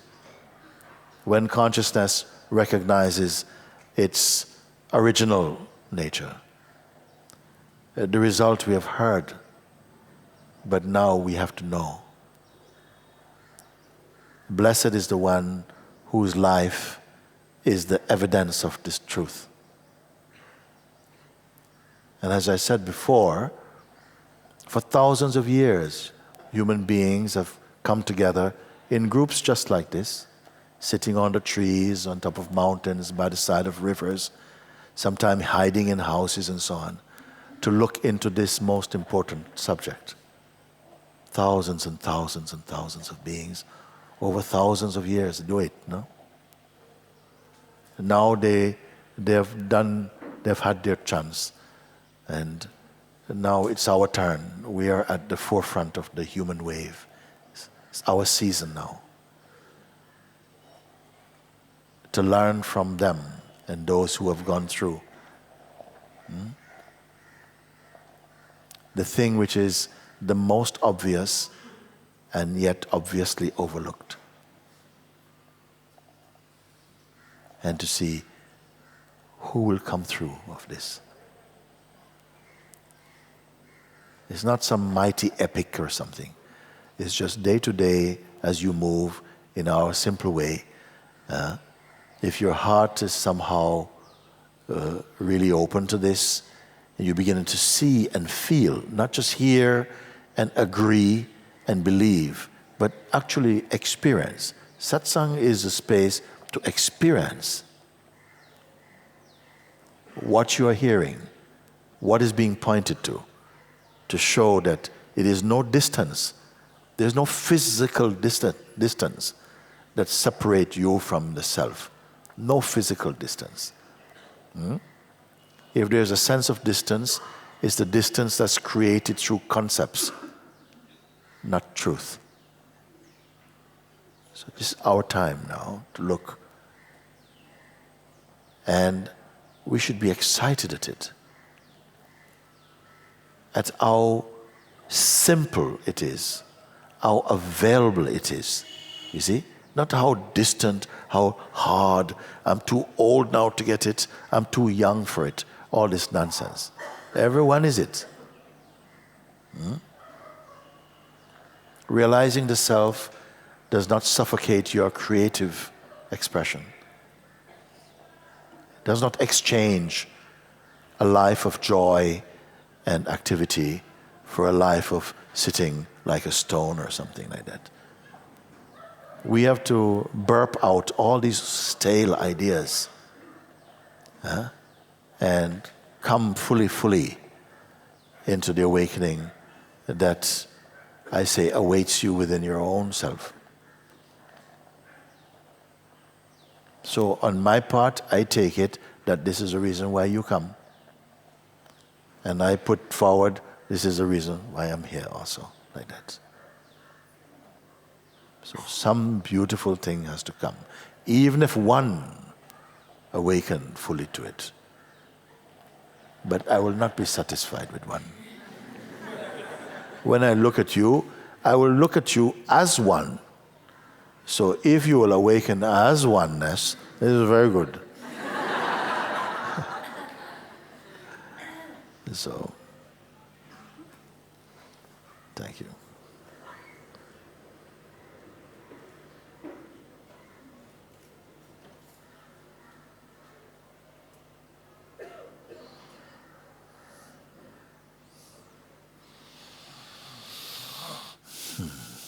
Today we'll have someone to come.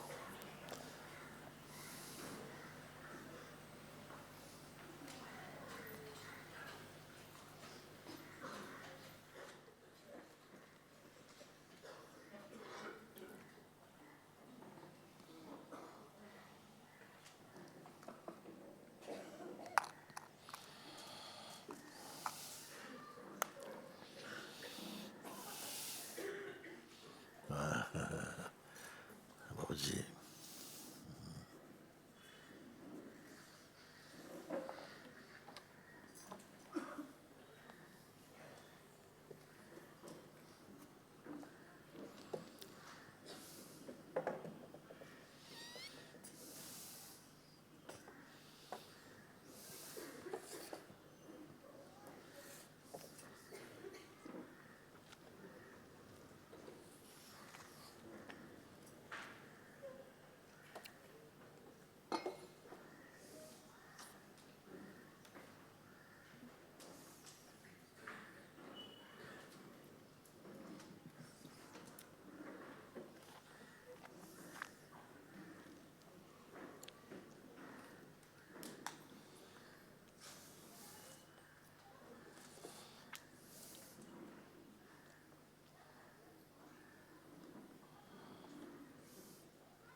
Brahma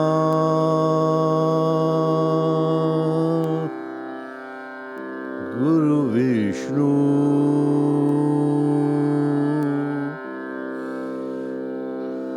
Guru Devo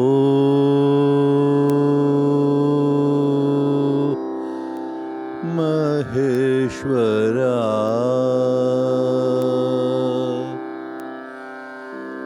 Guru Sakshat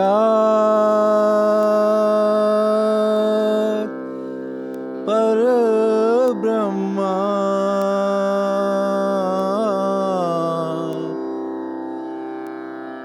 तस्मै श्री गुरुवे नमः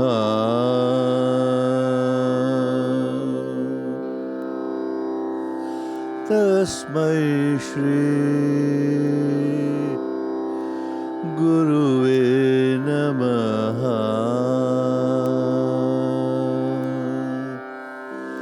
तस्मै श्री गुरुवे नमः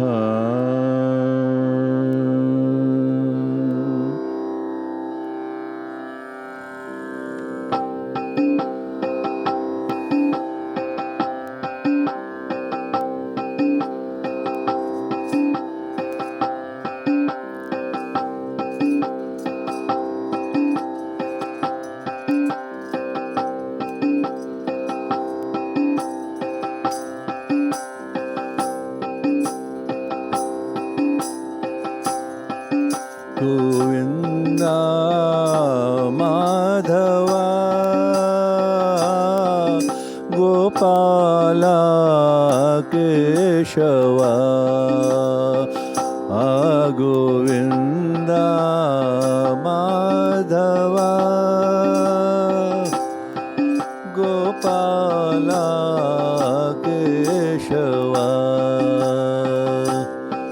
हे कृष्ण मुरारे हे त्रिपुरारी बाला केशवा गोविन्दा माधवा गोपाला केशवा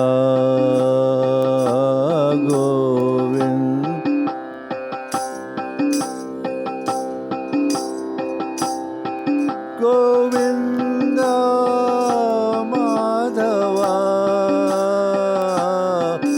गोविन्दा माधवा गोपाला केशवा गोविन्दा माधवा गोपाला केशवा गोविन्दा माधवा गोपाला केशवा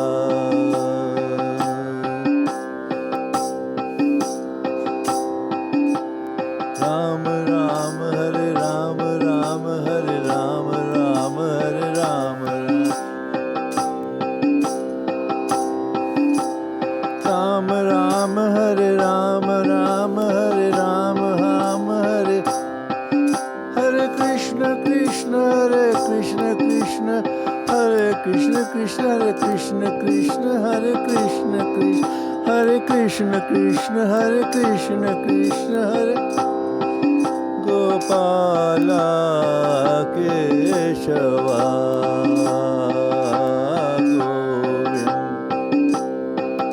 माधवा गोपाला केशवा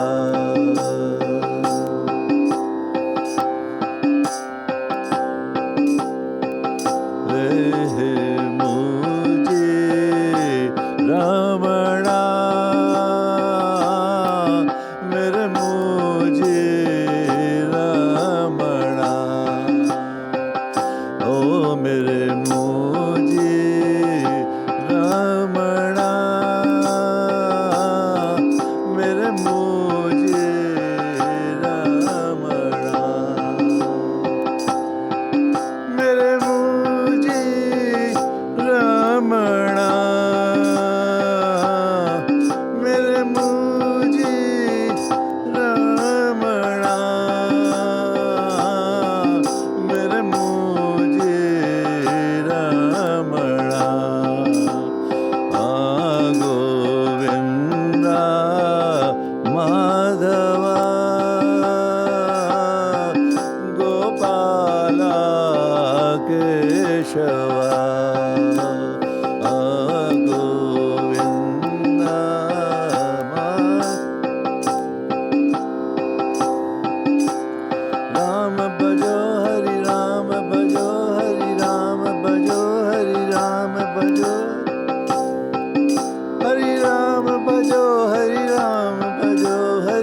Hari Ram bhajo, Hari Ram bhajo, Hari Ram bhajo, Hari Ram bhajo, Hari Ram.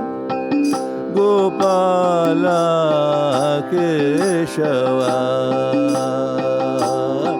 Govinda Madhava Gopala Keshava Govinda Madhava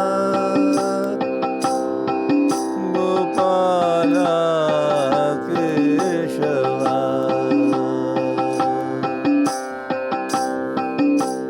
Mooji, Mooji, Mooji, Ramana, Mooji, Ramana, Mooji, Ramana, Mooji, Ramana, Mooji, Mooji, Ramana, Mooji, Ramana, Mooji, Ramana, Mooji, Ramana, Mooji. Mooji Ramana mere Mooji Ramana ji Mooji Ramana ji Mooji Ramana ji Mooji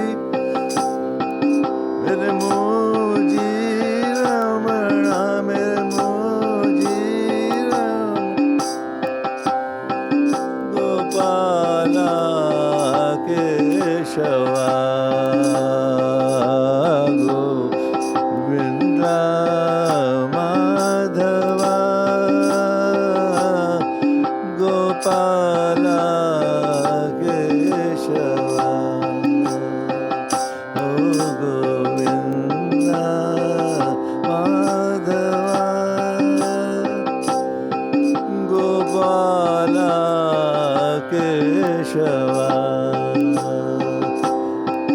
Gopala Keshava Gopala Keshava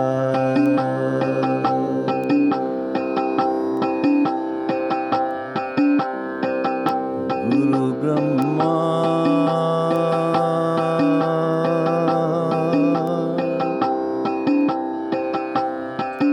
Guru Vishnu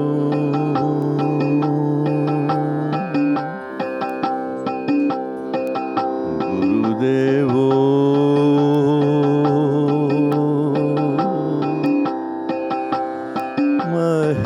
Maheshwara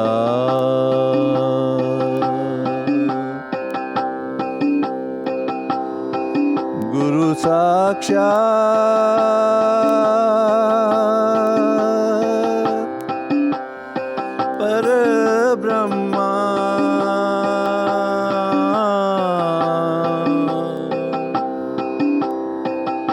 Tasmai Shri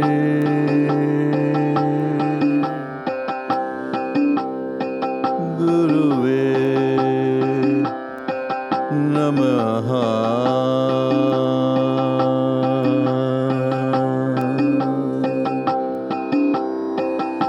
Tasmai Shri Guruve Namaha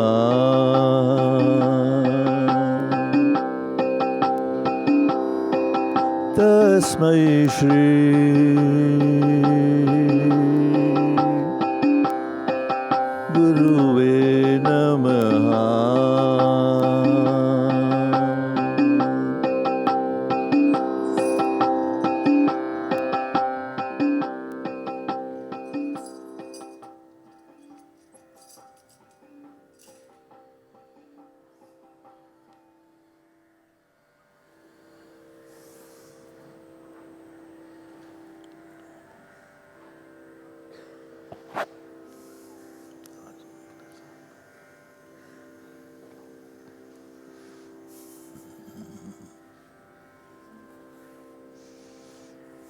Wonderful.